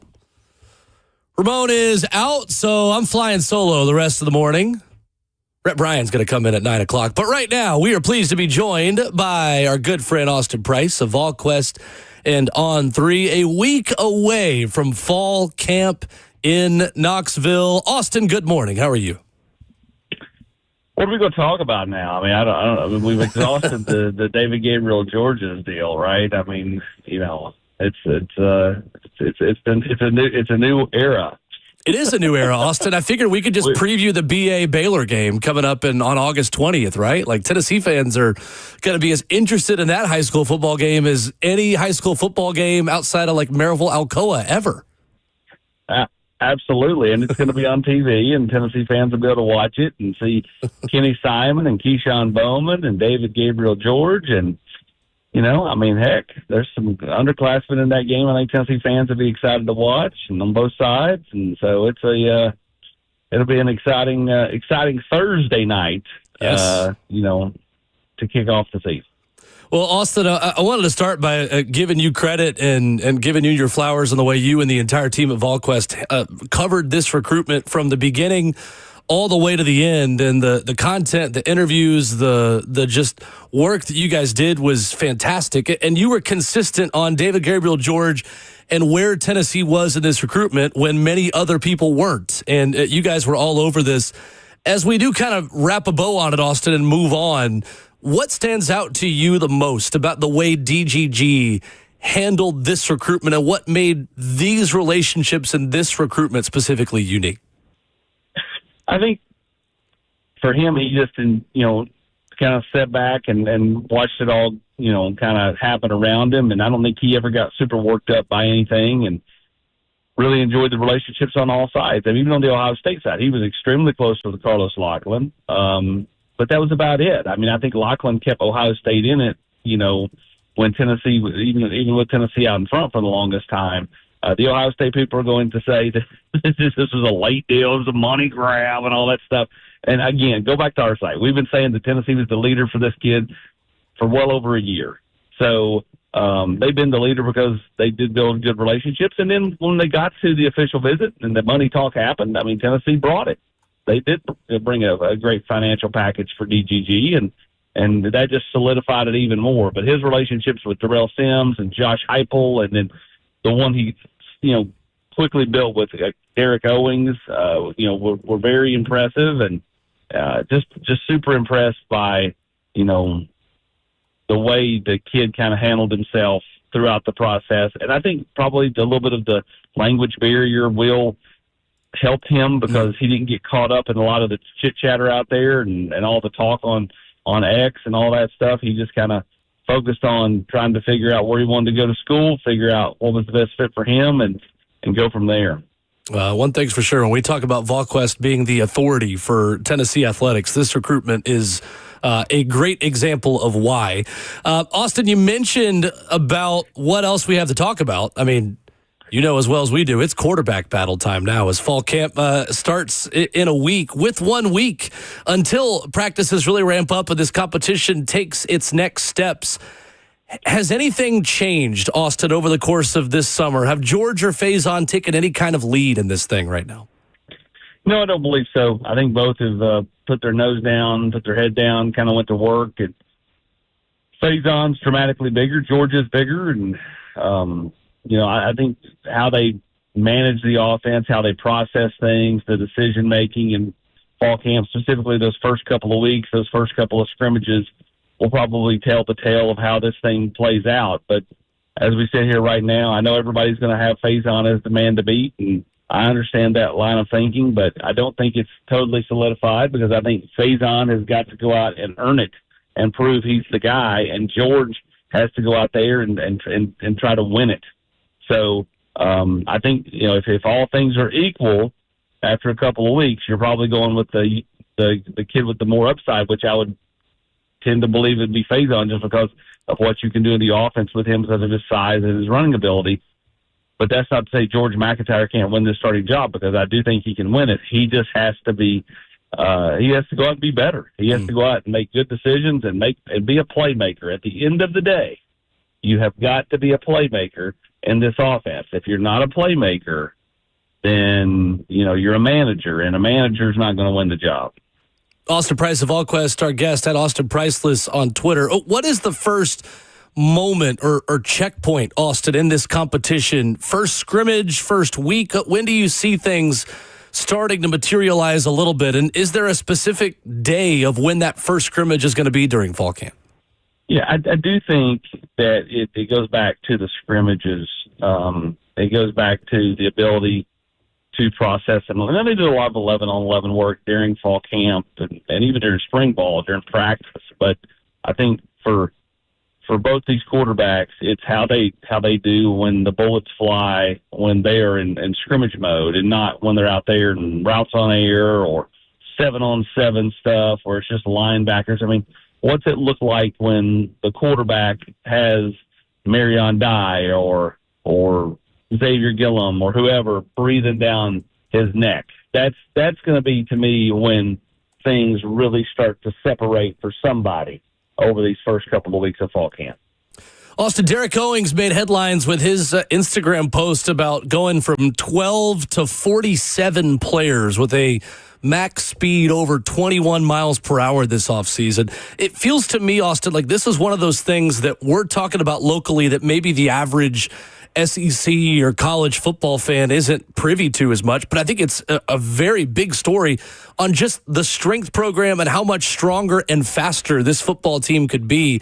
Austin, internally, how optimistic is Tennessee about the returns they're starting to see from Derek Owings, the new strength staff, and clearly how much faster this team is at this point? I think the returns have been great in the building with the coaching staff, with the strength staff, and more importantly, I think with the players, because I think the players, when they see themselves bigger, weighing more, stronger, and faster, I think that's where the buy-in really starts to grab hold even more. So I think what you're seeing is a team that's bought into everything he's selling. They've seen the returns on the work they put in, and they believe that it's going to help them this fall. Now, will it? I think you have to go and play games and prove you're a tougher football team in the fourth quarter, a more disciplined team in the fourth quarter than you were at the end of last year, where you couldn't get off the field and you jumped off sides on that last possession. For Illinois that led to the field goal to win it. I think ultimately those are things you have to go out and prove. It's just not as simple as putting it down on paper. But I think the first step is putting it all down on paper. And right now, Derek Owings seems to have hit all the right notes with his offseason program in his first year here. Austin Price of Allquest with us. Austin, I may be more concerned about pass rush than I am quarterback at this point. As you look at this pass rush, first of all, am I crazy? And secondly, what kind of impact can this freshman class make at pass rusher behind Marion Dye and Jordan Norman with a lot of new faces in that room? I'm the outlier here. I said this in our podcast today. I've got more confidence in the defensive line than most. I think that group's going to be better than most people realize. At least that's what I'm calling as we sit here towards the end of July. I don't get super worked up about the whole Leo pass rusher thing. I mean, yes, you got to get to the quarterback, but listen, big defensive ends get to the quarterback in the NFL every year, right? Like, you don't have to have a specific guy who weighs between 240 and 250 and you just have to have players that know how to get home. You have to have a defensive staff that knows how to scheme. So, whether it's, using Arion Carter or Jeremiah Thielander or whoever in a different way, whether it's, somebody like Marion Dye or, players, that are out there at that strong side defensive end spot, David Hobbs maybe even playing some defensive end that, get a little bit more opportunity than they would have previously gotten. I think, Tyree Weathersby, someone who has the ability to really break out this year. I think there are different ways to skin the cat. And so for my liking, I like this defensive line a lot. And I love the guy coaching them because he's done it for near 40 years in this league. And I think he's motivated right now to kind of show you what he can do. Also, I think the stuff in the spring with Sure. him missing spring ball, with the hip stuff, and football. I don't want to say being taken away from him because it's not like Rodney almost passed away, but like him not being out there for several weeks and it kind of being temporarily taken away from him really made him hungry. And I think that he's a motivated Rodney Garner, as we said here in late July. And I think that's a good thing for Tennessee's defensive line. I like the sound of that. Absolutely. Austin, what kind of season do you think Ty Redmond can have this year? Maybe the ultimate example of someone that maybe was thrown into the fire before ideally they were ready last year, but might be better for it as a sophomore. Do you feel like he's ready to be that number one corner for this defense? Well, I think he's going to get every opportunity to be the number one corner for this defense. Now, the question is, how does he react to being Batman when last year it was much easier to play Robin? Right. I've used that analogy for years. It's easy to be Robin. What's it like to be Batman? And he has a chance to be Batman this year. Kayan Lee comes over with a ton of experience from Auburn, and I think that definitely helps Ty Redmond a lot. But Ty Redmond's got a chance to take a big leap this year, heading into year two, and really, make a lot of money for himself heading into next year when, he'll be in for going into his money year and for the NFL year number 3. So, I guess for my liking, I like Ty Redmond a lot. I still want to see him go out and beat Batman, though. Again, it's easy to be the sidekick to Colton Hood, have a really great freshman year. What's he like as a man? Because that's what he's going to be looked at as this fall. Austin on the way out with DGG off the board. What is next now for this staff? Where does this staff now turn its attention in recruiting at this point? Well, Asa Barnes will announce his commitment tomorrow afternoon around 5 o'clock Eastern, 4 o'clock Central, I believe is the time, out there at Martin Westview. And that's the next guy off the board. After that, we'll see. I mean, there's going to be a lot of chatter out there about DJ Jacobs and, does Tennessee try to flip anybody else like they did a year ago when they flipped Carter Gooden and Brees Carter and J.J. Finch?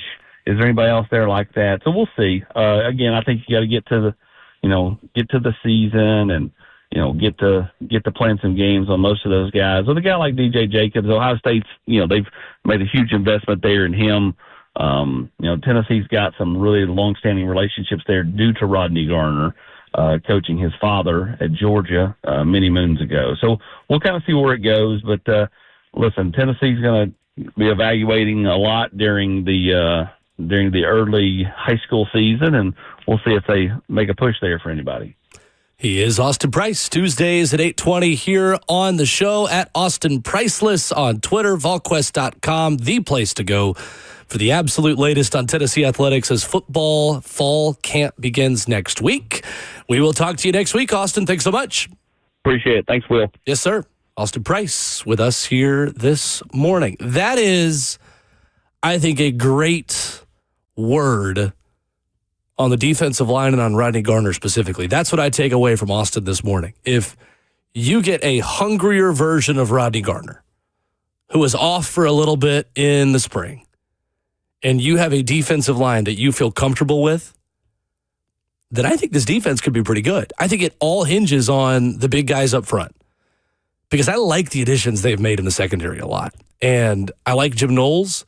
I like the fact that you have Penn State players who already know the system, who are coming in with a working knowledge of the system. And if Austin's hunch is right there on the defensive line being better than people think, all of a sudden that is my biggest worry that's a little bit calmed about this football team. Because that's the biggest question, right? It is my personally biggest question about this entire football team. Who gets pressure on the quarterback? Because I just think Josh Heupel's going to make it work at quarterback. I think he always does. And I think there's so many good players on that offense. I don't know who it's going to be, but I think whoever it is will be at least serviceable. But does serviceable at quarterback win you 9 games? It does if you're good enough on defense. Serviceable at quarterback got you to the playoff 2 years ago. I don't think that's the expectation for Tennessee. I would be surprised to see them make the playoff this year. But if this defense can look like a Jim Knowles defense and not need the customary transition year that his system typically needs to become a Jim Knowles defense, all of a sudden, yeah, I think you can say playoff for Tennessee. I almost look at the Georgia game last year, which is a really good telltale sign of like what this Tennessee team could be. You had a really good offense last year, but the defense just could not stop Georgia. And when it came down to it, it was the missed field goal that did you in.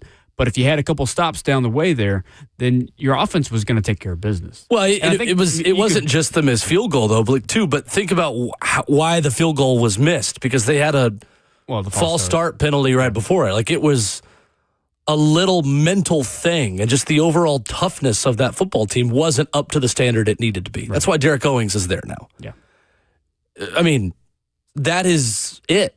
That game really, you're right, is the perfect picture in what Tennessee football was in 2025. Yeah, they were close, but not close enough. And you can say the same about the Oklahoma game. Missed field goal, dropped pass on 4th and short by Jack Van Dorselaer that essentially ends the game. Then you can't get off the field on 3rd down. You let a quarterback run all over you, and that's that. I mean, that was a lot of Tennessee's defense under Tim Banks, for sure. Coming up, a CBSSports.com writer has teams most likely to go worst to first. A little bit of history, too, on the Titans that I found interesting within this piece that we'll talk about coming up next.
Ramon Will on 104.5 The Zone, wrapping up hour number 3. Rhett Bryan going to come hang out here this morning in 15 minutes because I'm lonely in the studio and I need someone to just come vibe.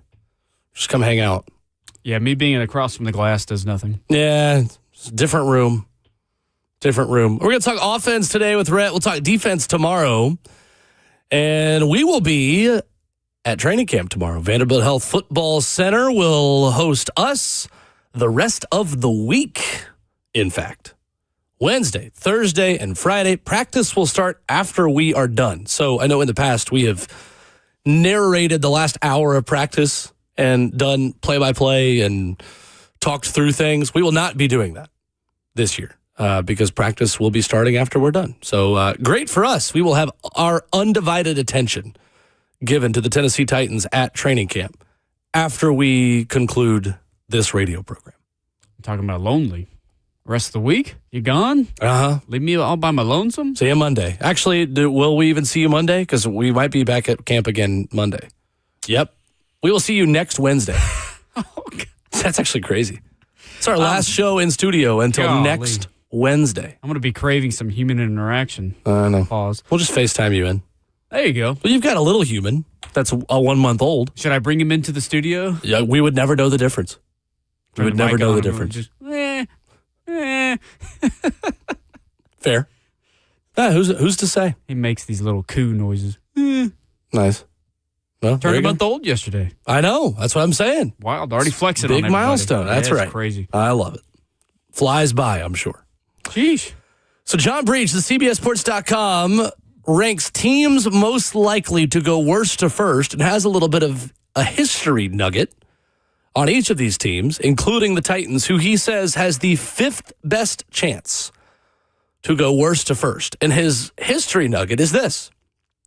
The Titans have never gone worst to first in franchise history. That even includes their 37 seasons as the Houston Oilers. How about that?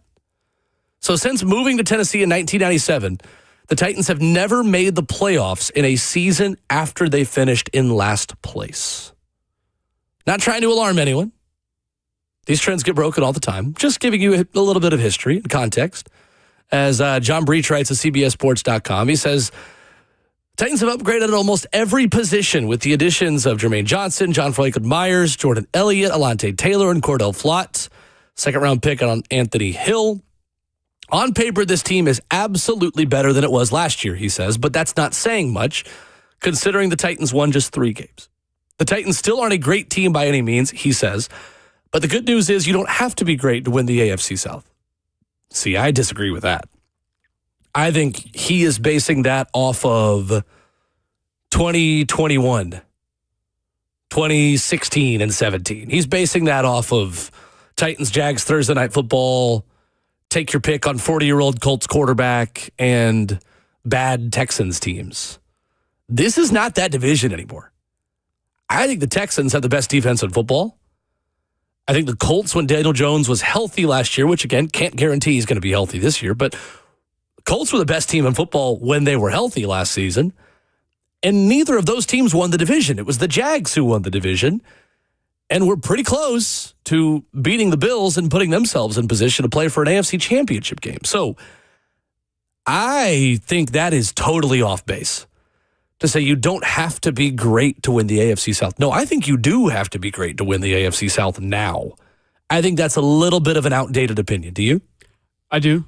I think that you'll see some maybe regression of the Texans' offense as C.J. Stroud continues to kind of venture into that. But the defense, of course, is very hard to score against, and they can put up as many points as their offense could. I think they're going to actually be able to run the ball this year, and I think they have at least gotten back to average on the offensive line. I am very high on the Texans. I've not decided on Super Bowl picks yet. They might be my AFC pick. What was the team in the NFL that reloaded? Oh, the Bears. Last season, they reloaded their offensive line, and it did wonders for them. Mm-hmm. They had a run game. Yeah, exactly. Yeah, bringing in David Montgomery is a really good get for them. I think so, too. Yeah. I don't know if you have to be great, like quote-unquote great, to win the AFC South because it's just not been historical how it's been. I'd like to see that, prove it for a few more years, but I think the Titans are not in a position to go from worst to first. it's just going to have to, they're going to have to be great. I don't know if you have to be a singular team to be great. I think it's asking a lot. It's asking a lot to ask the Titans to go worst to first. And I think that's as much of a credit to how much better this division is, more so than it is an indictment on this team and its improvements. That being said, the Jags were 4-13 in 2024, and none of us would have had them winning the division last year. This show, we thought, all three of us thought, that they were being a bit undersold this time last year. We were early on the, hey, the Jags are actually decent kind of conversation. Ultimately, though, what ended up making them decent was the midseason addition they made that I think put them over the top on offense, which was Parker Washington. And Jacoby Myers. Like those two guys, Jacoby Myers being really the addition, Parker Washington kind of being like hey, sometimes the best additions you made are the ones you already have. Sure, yeah. And him, both of those guys kind of by committee replacing the production of Travis Hunter after he got hurt. Mm-hmm. And not to mention they still have Brian Thomas Jr. in the fold. Yeah, I'm not really sure. What's his inconsistencies? I'm not sure what he is. He's a really interesting player to me. We'll see if he wants to play. Right. I think what you are looking for when you look at a team going worst to first is a perfect storm of not only a better team, but you're looking at teams that finished the season better than they started and have a weak division. And that's New Orleans. Yep. New Orleans is number one on this list. I think they are absolutely the right team to have at the top of this list. They added the top guard in free agency and David Edwards to bolster their offensive line. They brought in Travis Achan. Again, that used to be Travis Etienne. Now it's Travis Achan. They used the 8th overall pick on Jordan Tyson, and Tyler Shuck was great down the stretch last year. That was not a team that was anything what its record said it was by the end of the year. Lions number 2 here. I think the only reason they're not number 1 is because they play in the NFC North. Lions last year went 8-1 when they scored 34 points or more. They went 2-7 when they scored 33 points or less. That's going to regress back to the mean a little bit. And then I think 3, 4, and 5 are kind of interchangeable. Giants are third on this list. I think the name brand of what John Harbaugh is, and granted, he's earned that name brand because he's John Harbaugh. We wanted him to, but he's the 5th coach the Giants have hired since 2016. And he has done this turnaround before in a short amount of time. Ravens went from 5-11 in 2007 to 11-5 in 2008 and in the playoffs. I think there is an expectation that John Harbaugh turns them around. And I think big market bias with big name coach lends itself to that a little bit. I have no clue why John Breach has the Jets ahead of the Titans. That's ridiculous. No earthly idea. They should not even be top Considering 5. The Patriots won the AFC last year. I know their division's harder. And I know that the schedule is way harder. You cannot tell me the Jets have a better chance of winning the AFC East than the Titans do the AFC South. They did nothing in the offseason. I mean, okay, well, they didn't do nothing. Their defense Basically looks... nothing. No, listen, I'm serious. They did not do nothing. They just have so far to go for the something to actually move the needle. Their defense now has Minkah Fitzpatrick, Joseph Asai, Nashawn Wright, Demario Davis, David Bailey. Their offense, they had Kenyon Sadiq and Omar Cooper in the draft. They didn't do nothing. They were just nothing last year. Geno Smith. That's my point. That's not nothing. You can not like what they did and still admit that they did something. It failed the first time in New York. It's going to fail again. Yeah, I think you're probably right. I just, again, it's as much about the division around them. That is not a winnable division for the New York Jets. No.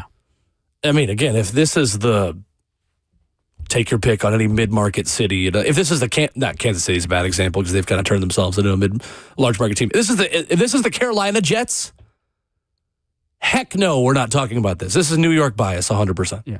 This is big market team, interesting storylines. And I like John Breach. I mean, I think he does a good job. We've had him on the show before. Makes no sense to me why you would have the Jets ahead of the Titans. The Dolphins may be the worst team in the NFL, and the Dolphins may be third in the NFC. Well, does Aaron Glenn know how to be a head coach? We don't, yeah. With all the staff stuff that went on with them, and are you going to keep your coordinators? Are you going to fire them? Who's in charge? Who's doing what? I'm not a big Aaron Glenn believer. It's early. It's only been 1 year, but he almost feels to me, honestly, the way things felt around Brian Callahan entering last season here. Sure. That's a good comparison. Yeah. I like that. Like, it hasn't been like a lot that, of but I time. like It would be really harsh to go one and done, but also, vibes aren't great. Like, he is the coach with the highest odds to be fired early in the season. The first. And coach. part of that is who's calling the shots, and Woody Johnson, too. But yeah, I mean, it for good reason. Yeah, I don't understand that one at all. Yeah, well, we'll see week 1. Rhett Bryan joins us coming up next. Going to go down memory lane on memorable training camps and preseasons here in Nashville with Rhett Bryan, who has been a part of every Titans broadcast ever. I like to just remind people of that because that's awesome. Impressive. That's so cool. Like, Rhett Bryan, the executive producer of Titans Radio, our built-in Titans historian as well. We will also go through offensive storylines, not storylines that are offensive to us, storylines on the offensive side of the football for the Titans in training camp with Rhett Bryan after this.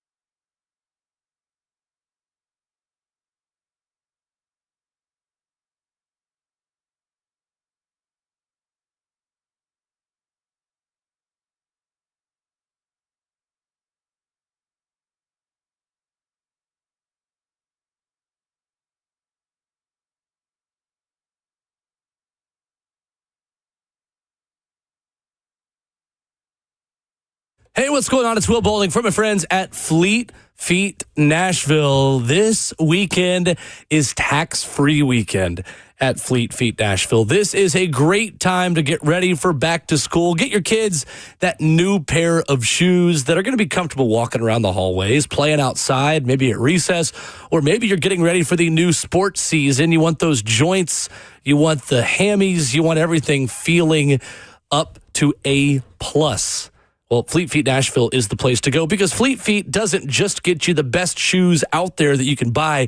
They get you the right shoes for you. Their foot scanning technology is amazing. Go buy them. See, and you are going to love what you see.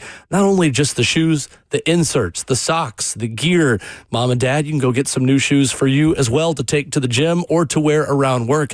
FleetFeetNashville.com is the place to go. I've been going to Fleet Feet since I was in high school, and I cannot recommend them and their process and staff enough. So shop tax-free weekend at Fleet Feet Nashville. Head online to FleetFeetNashville.com.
9:04, good morning live from the Circus Sports at the Mint Kentucky Downs studio. I'm Justin Hawkins. Happy report day as the Tennessee Titans veterans officially report to training camp today at the Vanderbilt Health Football Center. General Manager Mike Borgonzi, as well as head coach Robert Saleh, will kick off camp today as they speak to the media. Coming up a little later at 12 o'clock. First practice, which will be open to the media, is tomorrow. And also by the end of the day, all 32 NFL teams across the league will have reported to camp, so football is back. The Titans also made a transaction on Monday as they signed former Chiefs cornerback Najee Johnson while waiving cornerback Latrell McCutcheon Sr. Johnson was a 7th-round draft pick back in 2022 to the Kansas City Chiefs. Out of Marshall, he recorded 74 tackles, 3 tackles for loss, 1 sack, as well as 4 passes defended in 29 regular season games played, as well as 6 playoff games played for the Chiefs. In some NFL news yesterday, Buccaneers two-time Pro Bowl defensive tackle Vita Vea requested a trade who had hopes for a long-term contract, but those discussions had since stalled. Now Vea wants out of Tampa Bay as he enters the final year of a $71 million contract that he signed back in January of 2022. For all your foundation repair and waterproofing needs, you got to go to USSTN.com. Breaking news at once on your home for the Titans and Vols. This is 104.5 The Zone.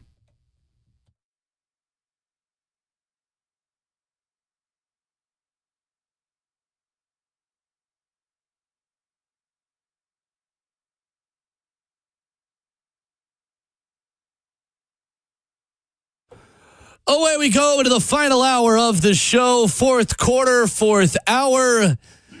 Another hour closer to today's introductory press conference, the opening ceremonies, if you will, of 2026 Tennessee Titans training camp, which begins today. Report day today. Coaches got there yesterday.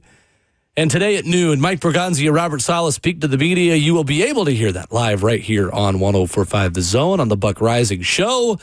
Practice tomorrow. We are back. Training camp is here at last. Justin Hawkins hitting all the right buttons. Ramon back with us tomorrow. Myself, Will Bowling, pleased to be joined by the executive producer of Titans Radio, Rhett Bryan. Who will also be back with you tomorrow at 9 a.m. That is exactly right. From Happy Vanderbilt football Health season. Football Center. We made it. Football is back. How we doing? I'm good. It's like the first week of school. Yes, it is. If you really liked school. Yes, it is. And in this case, I really like this school. Absolutely. Didn't care as much when I was younger. Yes. For real school. Very well put. Very well put. But yeah, guys are going through their, vets are reporting, going through their physicals now and starting to outline the day-to-day life that is 2026 Titans training camp. I'm so ready. We're going to have a fun season. We're going to have a fun time this week, the next 3 days, watching practices. I'm going to make my run today to get the towels and the misting fans and all of the things to stay cool out there. And here we go. We made it. We made it, finally. On the banks of Lake Amulet for the next 3 days. Yes, indeed. From the SeatGeek Terrace. This is going to be... just a taste. Thank you. Okay. Appreciate you. That's all you get for now. Okay. Little tease here and there. All right. And this is the exploratory part of camp. This is, what did you retain in the 5 weeks you were off? And, just how things are going to work operationally.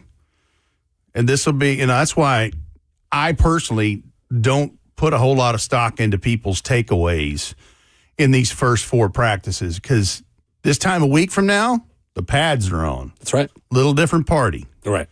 You're going to be watching, everybody's going to be huddled around watching offensive line versus defensive line drills, all those kinds of things.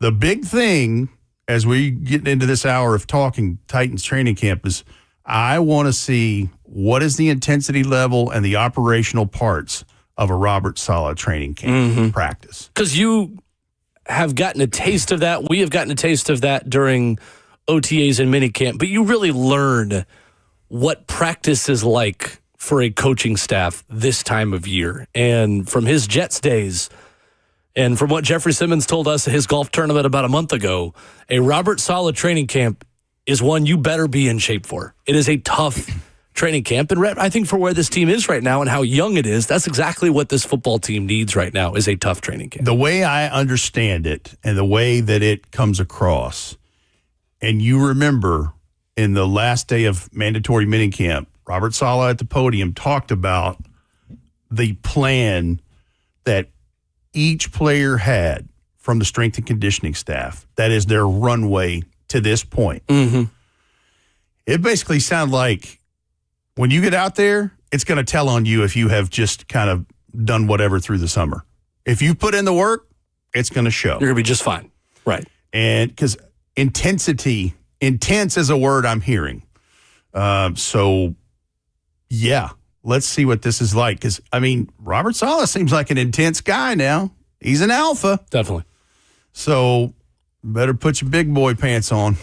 What I'm curious, Rhett, about is what matters to you this time of year. And looking back at the other young quarterbacks that you have covered in training camps as the executive producer of Titans Radio or just as a member of Titans Radio, what do you remember that stands out about preseasons and training camps for quarterbacks, for offenses? Like, what matters this time of year? Because wasn't it Marcus Mariota who went something like 15 straight practices without throwing an interception? It was 300 and some odd attempts. Starts the season and, oh, no, here comes the interceptions. Well, and he had 4 touchdowns. Like, week one was good. Week one was great. Then maybe things went a little bit more downhill. Week ones were great, right. And then everything else wasn't exactly great after that. But from your knowledge of being around this team and being a part of every Titans broadcast ever, yeah, what matters to you this time of year? For the quarterback, I want to see the quarterback hitch and cadence with the footwork, and I want to see the release and the timing of it all, because you stood by me in practice. When I say now, that's when he should be throwing the ball. Go, now, throw and when it's a tick late, sometimes you get lucky, but most of the time it's a PBU or, it just doesn't happen. So I want to see that. I want to see, in particular from Cam Ward, what did he retain in learning Brian Dable's offense? Because a lot of people were down on him in that first week of OTAs. And then all of a sudden, we gravitated away from that so the guy's been putting in the work. He's not just posting reels on social media. So that's the first thing. Mm-hmm. Let's see where he is. And look, there's still going to be learning moments. There's still going to be days he throws picks. There's going to be practices and days he throws touchdowns. So we're trying to just wash out what's what. So that's, with the quarterback, I would start with that. And, seeing Steve McNair practice in the Mike Heimerdinger era versus previous before when he was more dual threat. And then, as he got older and body wasn't, was starting to give him issues because of the physicality he played with. I mean, it's a stark contrast from 1997, 98, 99, whatever, to that 2003 where he was co-MVP. Like, sure. You can see the progression there. But yeah, there'll be things you'll see from Cam, because look, we all know he can do the flick of the wrist and send it. Where does it go? How fast does it get there? What mistakes does he make or not make? Sure. And I know that's very broad, general answers, but that's I think it's very fair. But I'm looking. It's a great answer. I'm looking for the hitch. I'm looking for the timing. And it's not all on him. Like, these receivers have to have studied over the summer. Yeah. Like, I'm very interested to see the Carnell Tate, Wan'Dale Robinson, all of that, of it all. And also with Calvin Ridley reporting today, does he start on the pup? I don't know. Like, he was limited in some things when we last saw him. And there are a couple of players. And if he's clear runway, then, hey, now we've got to look at the zero of it all, the Calvin Ridley of it all, who really is kind of the forgotten man in that stuff with second-year Chim and Ellick and the additions of Wan'Dale and Carnell Tate. And Justin made a good point about that earlier in the show, that because I made the point earlier, we were going through each position group on offense and where they're better, maybe similar to what they were last year. And I think they are more improved at wide receiver. Yes. Than any other position group on this football team. And I love the fact that Elikai and Manor, and really shorter sample size last year because he was hurt, but it's true of Calvin Ridley as well. Neither of them, I think, are going to see as many number one corners as they did last year. No, because that's going to be the Carnell Tate I think so too. matchup, and in a lot of cases, maybe even the Wandale Robinson of it. When you play the Indianapolis Colts, Sauce Gardner following Carnell Tate and maybe Wandale Robinson on certain plays is great news for Elikai Manor and Calvin Ridley. Which is great news for Cam Ward and looking at first option, second read. Right. And now, bling. 100%. And I think, too, the interesting thing is going to be, and I think especially this first week before pads come on, because this is more maybe normal for skill position players before pads come on, and then things change a little bit for the big guys because you just can be a little bit more physical. But we can learn a lot about the skill guys tomorrow, this week, and how Calvin Ridley fares against Cordell Flott and Alante Taylor. Yeah. And those two being absent for a lot of the spring, for whatever reason that is, injury, different little bumps and bruises, nothing major, but Carnell Tate mainly had battles with Micah Robinson. And Micah Robinson's not an empty chair. I thought he played well by the end of OTAs and minicamp. He's one of our training camp names to watch. We'll talk about him tomorrow when we discuss defense. I think Micah Robinson got better in the spring because he had to guard Carnell Tate so much. And that's, again, you talk about what camp is all about. Cordell wasn't there through all of that, so he took advantage of those reps. But does Carnell Tate look like the same smooth operator in 7-on-7 and 11-on-11 against more experienced starting corners in this league? Well, I think he's going to. I think he will too. And let's not forget, this time a year ago, remember how smooth Elikai Manor was? Mm-hmm. Never seemed like things were too great, and he wasn't lost in the moment. And those, like he stacked practices together. And we're talking about a guy that was drafted much later than Carnell Tate is a year later in this. But no, I do not anticipate anything falling off for Carnell Tate. Now, he is a rookie. He will make mistakes. Mm-hmm. But the handwork, the catch radius, the footwork, the route running are going to pay the dividends in this. But yeah, I would agree that a year later, the wide receiver room is richer because of the acquisitions they made. I mean, think about this. Looking through the release that the public relations department put out for training camp, 17. There's a roster exemption on here, so it's 91. Mm-hmm. 17 players is all that remains since Mike Borgonzi's been the GM. Think about that. Wow. Think about that. And this team is still under construction. I mean, think about what that number is going to look like in New Nissan Stadium in 2027. That's exactly right. Wow. Their construction is going about the pace as the construction of the stadium itself. Mm-hmm. But the second-year Chim and Ellick of it, Calvin Ridley bounced back, and then adding a veteran slot receiver who can do more than slot in Wandale Robinson, and then the number 4 overall pick. Like, it is not a given that, as much as people want to hear this, it is not a given that Xavier Restrepo is going to be receiver 6 or 7, and the same thing with Mason Far Kinsey. from it. Right. Exactly. Because don't forget about the Bryce Oliver of it all, him being one of the gunners on special teams. The special teams element of this is what makes or breaks a roster for a guy. I tell you too, I'm very high on Chimere DK because I think he brings an element of speed that only he can bring in this wide receiver room as they look to get more traits and characteristics. I think that's one that he specifically brings more than the rest of the room to take the top off the defense. I see Chim DK as Khalif Raymond plus a little bit more in what he was for this team in 2019. Well, yeah, because it's the deep threat slot he's a much bigger dude. Khalif Raymond's a smaller. I mean, he's 6'1" and change, almost 6'2". Right. And can move. Right. And just because he's so fast, you think about him being shorter and smaller because he's so agile. Right. But he is still a bigger receiver that I think longer, that he gets credit leaner. That's right.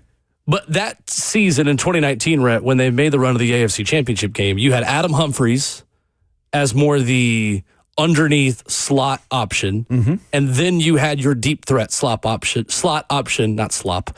Slot option. We'll leave that for the pigs. That's right. And for AI slop. You had your deeper threat in Khalif Raymond.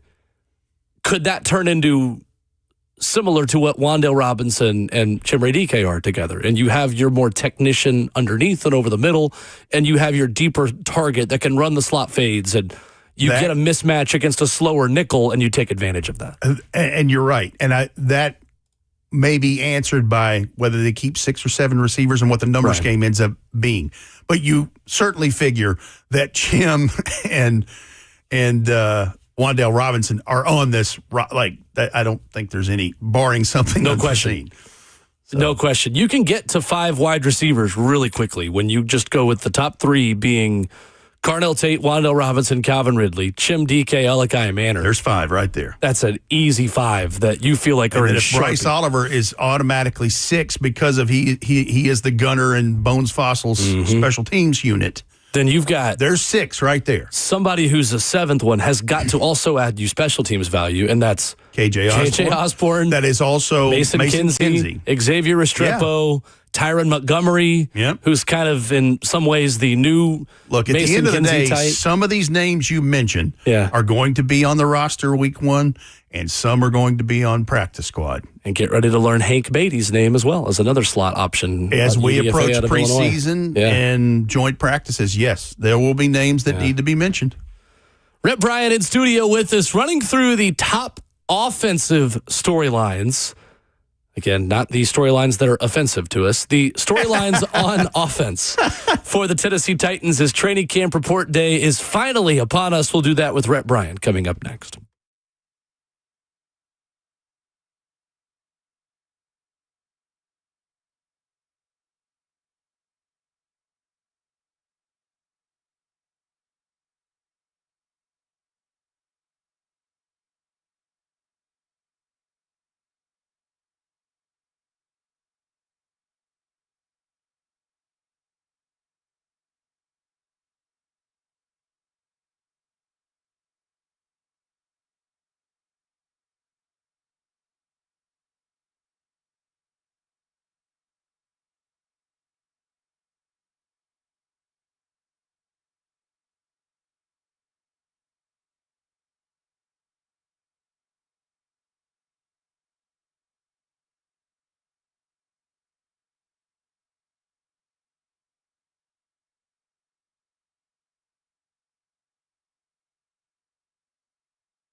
Ramon and Will on 104.5 The Zone, hour number 4 on Titans training camp report day. If the sun is shining just a little bit brighter this morning, that's why. Football is going to be practiced at the Vanderbilt Health Football Center tomorrow, and we cannot wait. That's a go-to-work song right there. Yes, it is. Simple Man, Leonard Skinner. Something you love and understand. Yes. Like football and like scoring points, Rhett Bryant, on offense, which is something that we hope the Titans are going to do. Well, I'm going to score points right now, though, because you know what? I've just realized, I saw this in the F&M bank chat. Today's Will's birthday. Yeah. Happy birthday, Will. Thank you. 2-9 That's right. and holding. Me and Jeffrey Simmons, born on the same day and the same year. So happy birthday to Jeffrey Simmons as well. Wow. I didn't know that. We were literally born the exact same day in 1997. Two How about peas in that? a pod. How about that? Big 98 and Will. Him, shout out to V-Love, longtime listener of 104.5 The Zone and Titans Radio. Also his birthday today. V-Love, happy birthday, brother. And, happy birthday, Big Jeff. I'll throw in one more real quick. Nashville SC striker Sam Surridge celebrates his 28th birthday today. To you, sir. to Big Happy day birthday. in Nashville sports. Okay. And not for me, but for those two, for Jeffrey Simmons is and good. for Sam Surridge. So thank you. I appreciate that. Be a good Very day. good. It is always fun because training camp always starts right on my birthday week or sometimes day like this year every year. And so it's just a nice little way to celebrate and that football is back. Beautiful. That's what I love.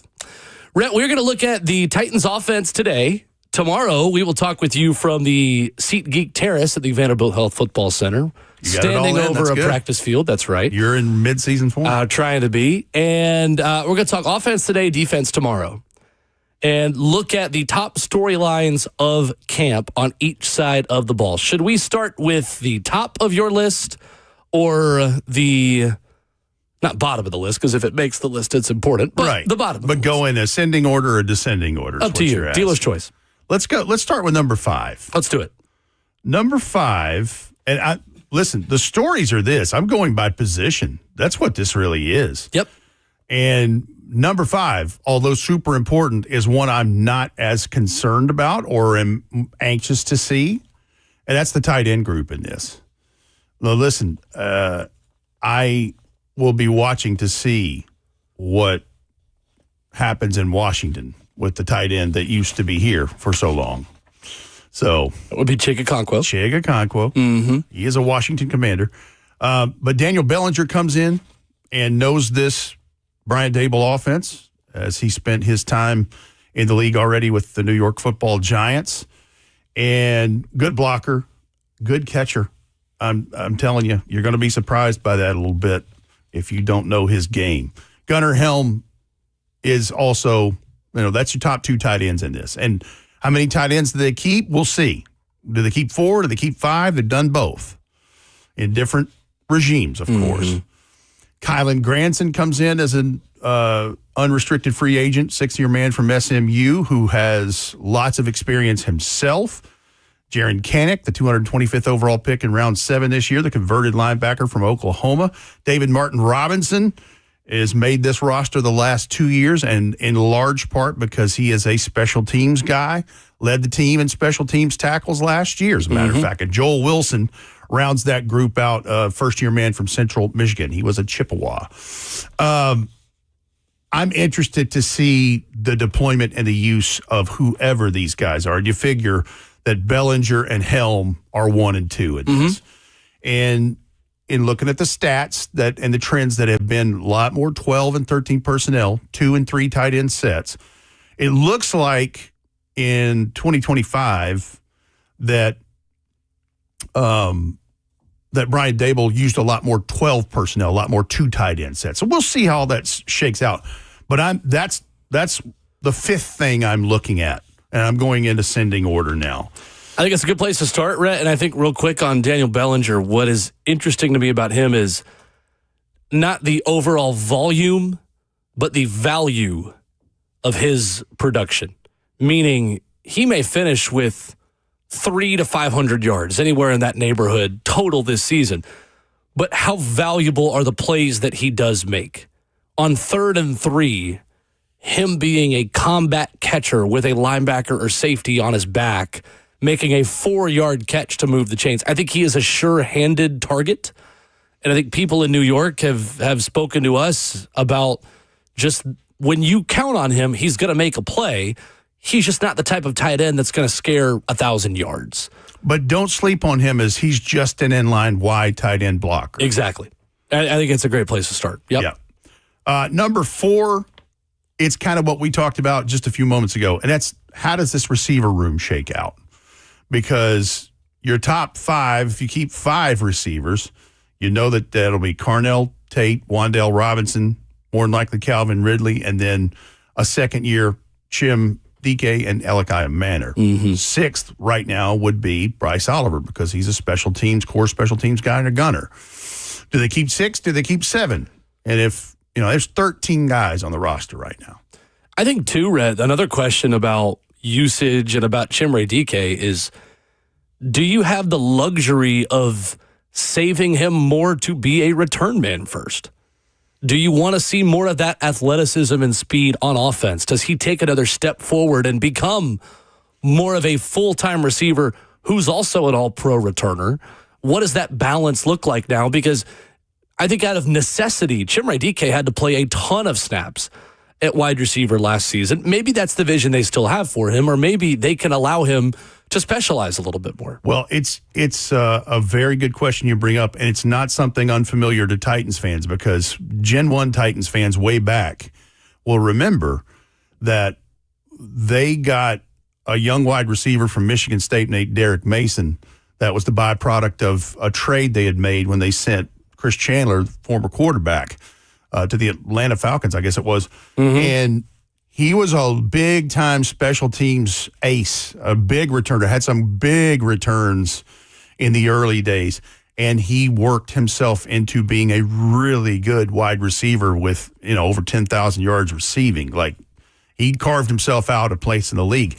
That's what you hope is the case for Chim DK because what an excellent problem to have. Absolutely. And eventually, Derek Mason wasn't back there returning punts and kicks and things.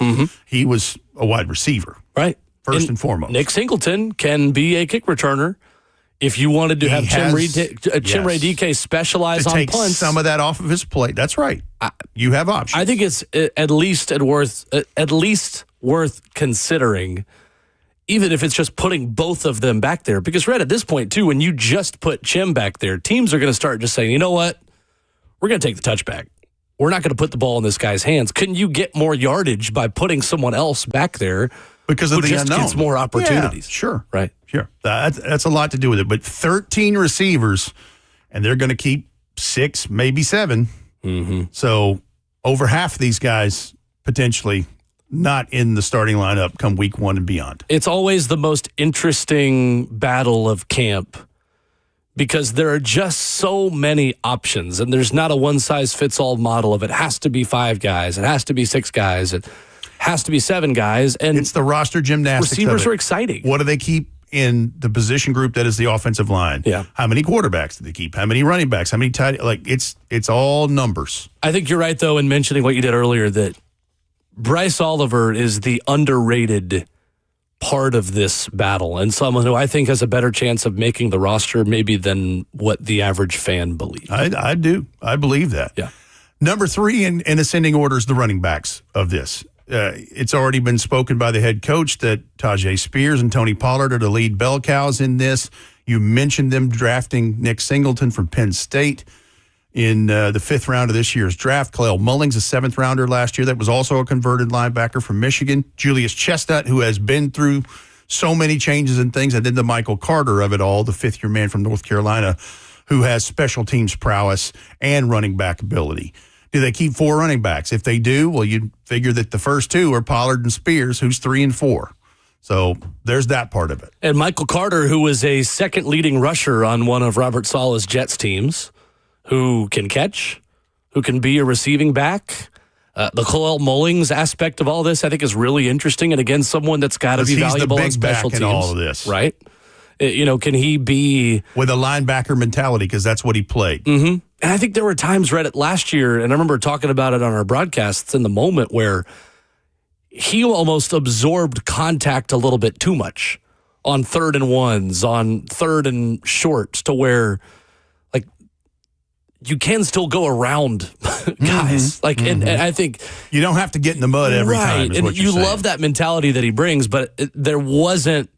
And he was hurt for preseason last year and in his rookie season. Like, his identity is not set in stone, obviously, as a running back in this league. But you maybe didn't get a ton out of him on offense in some of those short-yarded situations that you would have ideally had last season. And this is a really big preseason and training camp for him. He's going to get the chance to prove himself in, I think, a lot of preseason games, especially when you consider wanting to keep Tajay Spears healthy. And he's suffered that ankle injury the first game in Tampa last year and wanting to get him to week 1 in a contract year. And this is, we go back to the Robert Saleh of it all, because he's like, your conditioning, your shape, that's everything. And doesn't seem like he's one for excuses or reasons even. Right. Like, you show up and go to work. Let's do top 2 when we come back. After the break, as we wrap up the show this morning, Rhett Bryan's top 2 storylines for the Titans offense in 2026 training camp, which starts today after this.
Wrapping up the show on Ramon and Will, Rhett and Will for a couple more minutes as we get you on out of here. Noon, the press conference today for Robert Saleh and Mike Borgonzi. You will hear it live on the Buck Rising Show in 2 hours. And tomorrow morning, we will be out at training camp Vanderbilt Health Football Center. At Ramon and Will, or you can follow us on Twitter when we know perhaps who could be joining us on any given morning. We'll put that out the night before. So stay locked in there to see our friends who will join us for the show from the SeatGeek Terrace high above the football fields at Vanderbilt Health Football Center. We can tell you that Rhett Bryan will be with us tomorrow as well for his weekly visit and to talk a little bit more about the Titans defense. So one thing quick before we go to these last 2 points of offense. Getting a look at, they put in a new practice field and practice field number 1, like 2 and 3 they did in previous years with the smart technology and all the irrigation stuff. It really looks good over there. Nice. It really looks good. And then all the bandbox seating and tents and things around where everybody that's registered through TennesseeTitans.com or through the app to get their tickets to go to practice. It's going to be nice. I love it. It's going to be really nice. Good stuff. So I'm looking forward to all of that. Can't wait. Tomorrow morning, we're here. Football's back. Get out your cooling towels, neck fans, and whatever else. Sunscreen, SPF 9000. There is a trip to a sporting goods store in my future today to procure all of those things. I have those things. I just need to make sure my neck fan is charged up. There you go. So love it. The top 2 storylines, Rhett Bryan, for the Titans training camp on offense. Number 2 for you is what? And this might be surprising to some because I'm putting the number 2 thing I'm watching is the quarterback of it all. And that leaves the offensive line at number 1. I agree with you, honestly. Number 2 story to me is the quarterback of it all. Will Levis, where does he work in all this? What happens with all of that? We'll see. Mitch Trubisky has been brought in as a backup in this and paid handsomely to do so. Hendon Hooker, the former Vol, is there. And so they need arms to get through practices, 3 joint practices, and also 3 preseason games. But it's Cam Ward in year 2, learning a new offense, new offensive coordinator, new head coach, and the weapons that they've tried to surround him with. And the timing of it all, the hitch and all the footwork that leads into the release of the ball, climbing the pocket, the looks, the reads, everything he's taken in, what he has retained in the brief summer period they get off. I mean, Titan social media has already put out he was there before the sun was up this morning, ready to roll. Which when the sun comes up around the time we go on air, so that's about 5:30, 5:45ish. Yeah, I mean he was Cam sitting on go seed. Look, we want to see lots of seeds. Yes, and if you hadn't seen quarterback, that's the reference. And number 1, Rhett, kind of relates to number 2 because if this offensive line can take a step forward this year and they can find a 5 that they like and winning some of these competitions, that bodes very well for number 2, which is quarterback and Cam Ward. Correct. It's a trickle-down effect in this.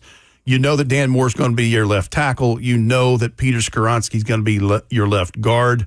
We feel like Austin Schlottman will be your center, although Andre James was brought in, who's an 8-year man that knows this offense and knows how this stuff works. And then on the right side of things, the J.C. Latham of it all, who's starting on PUP. He's really the X factor in all of this because – and then obviously what happens at right guard? Is it Fernando Carmona Jr. eventually? Does it start out being Cordell Volson?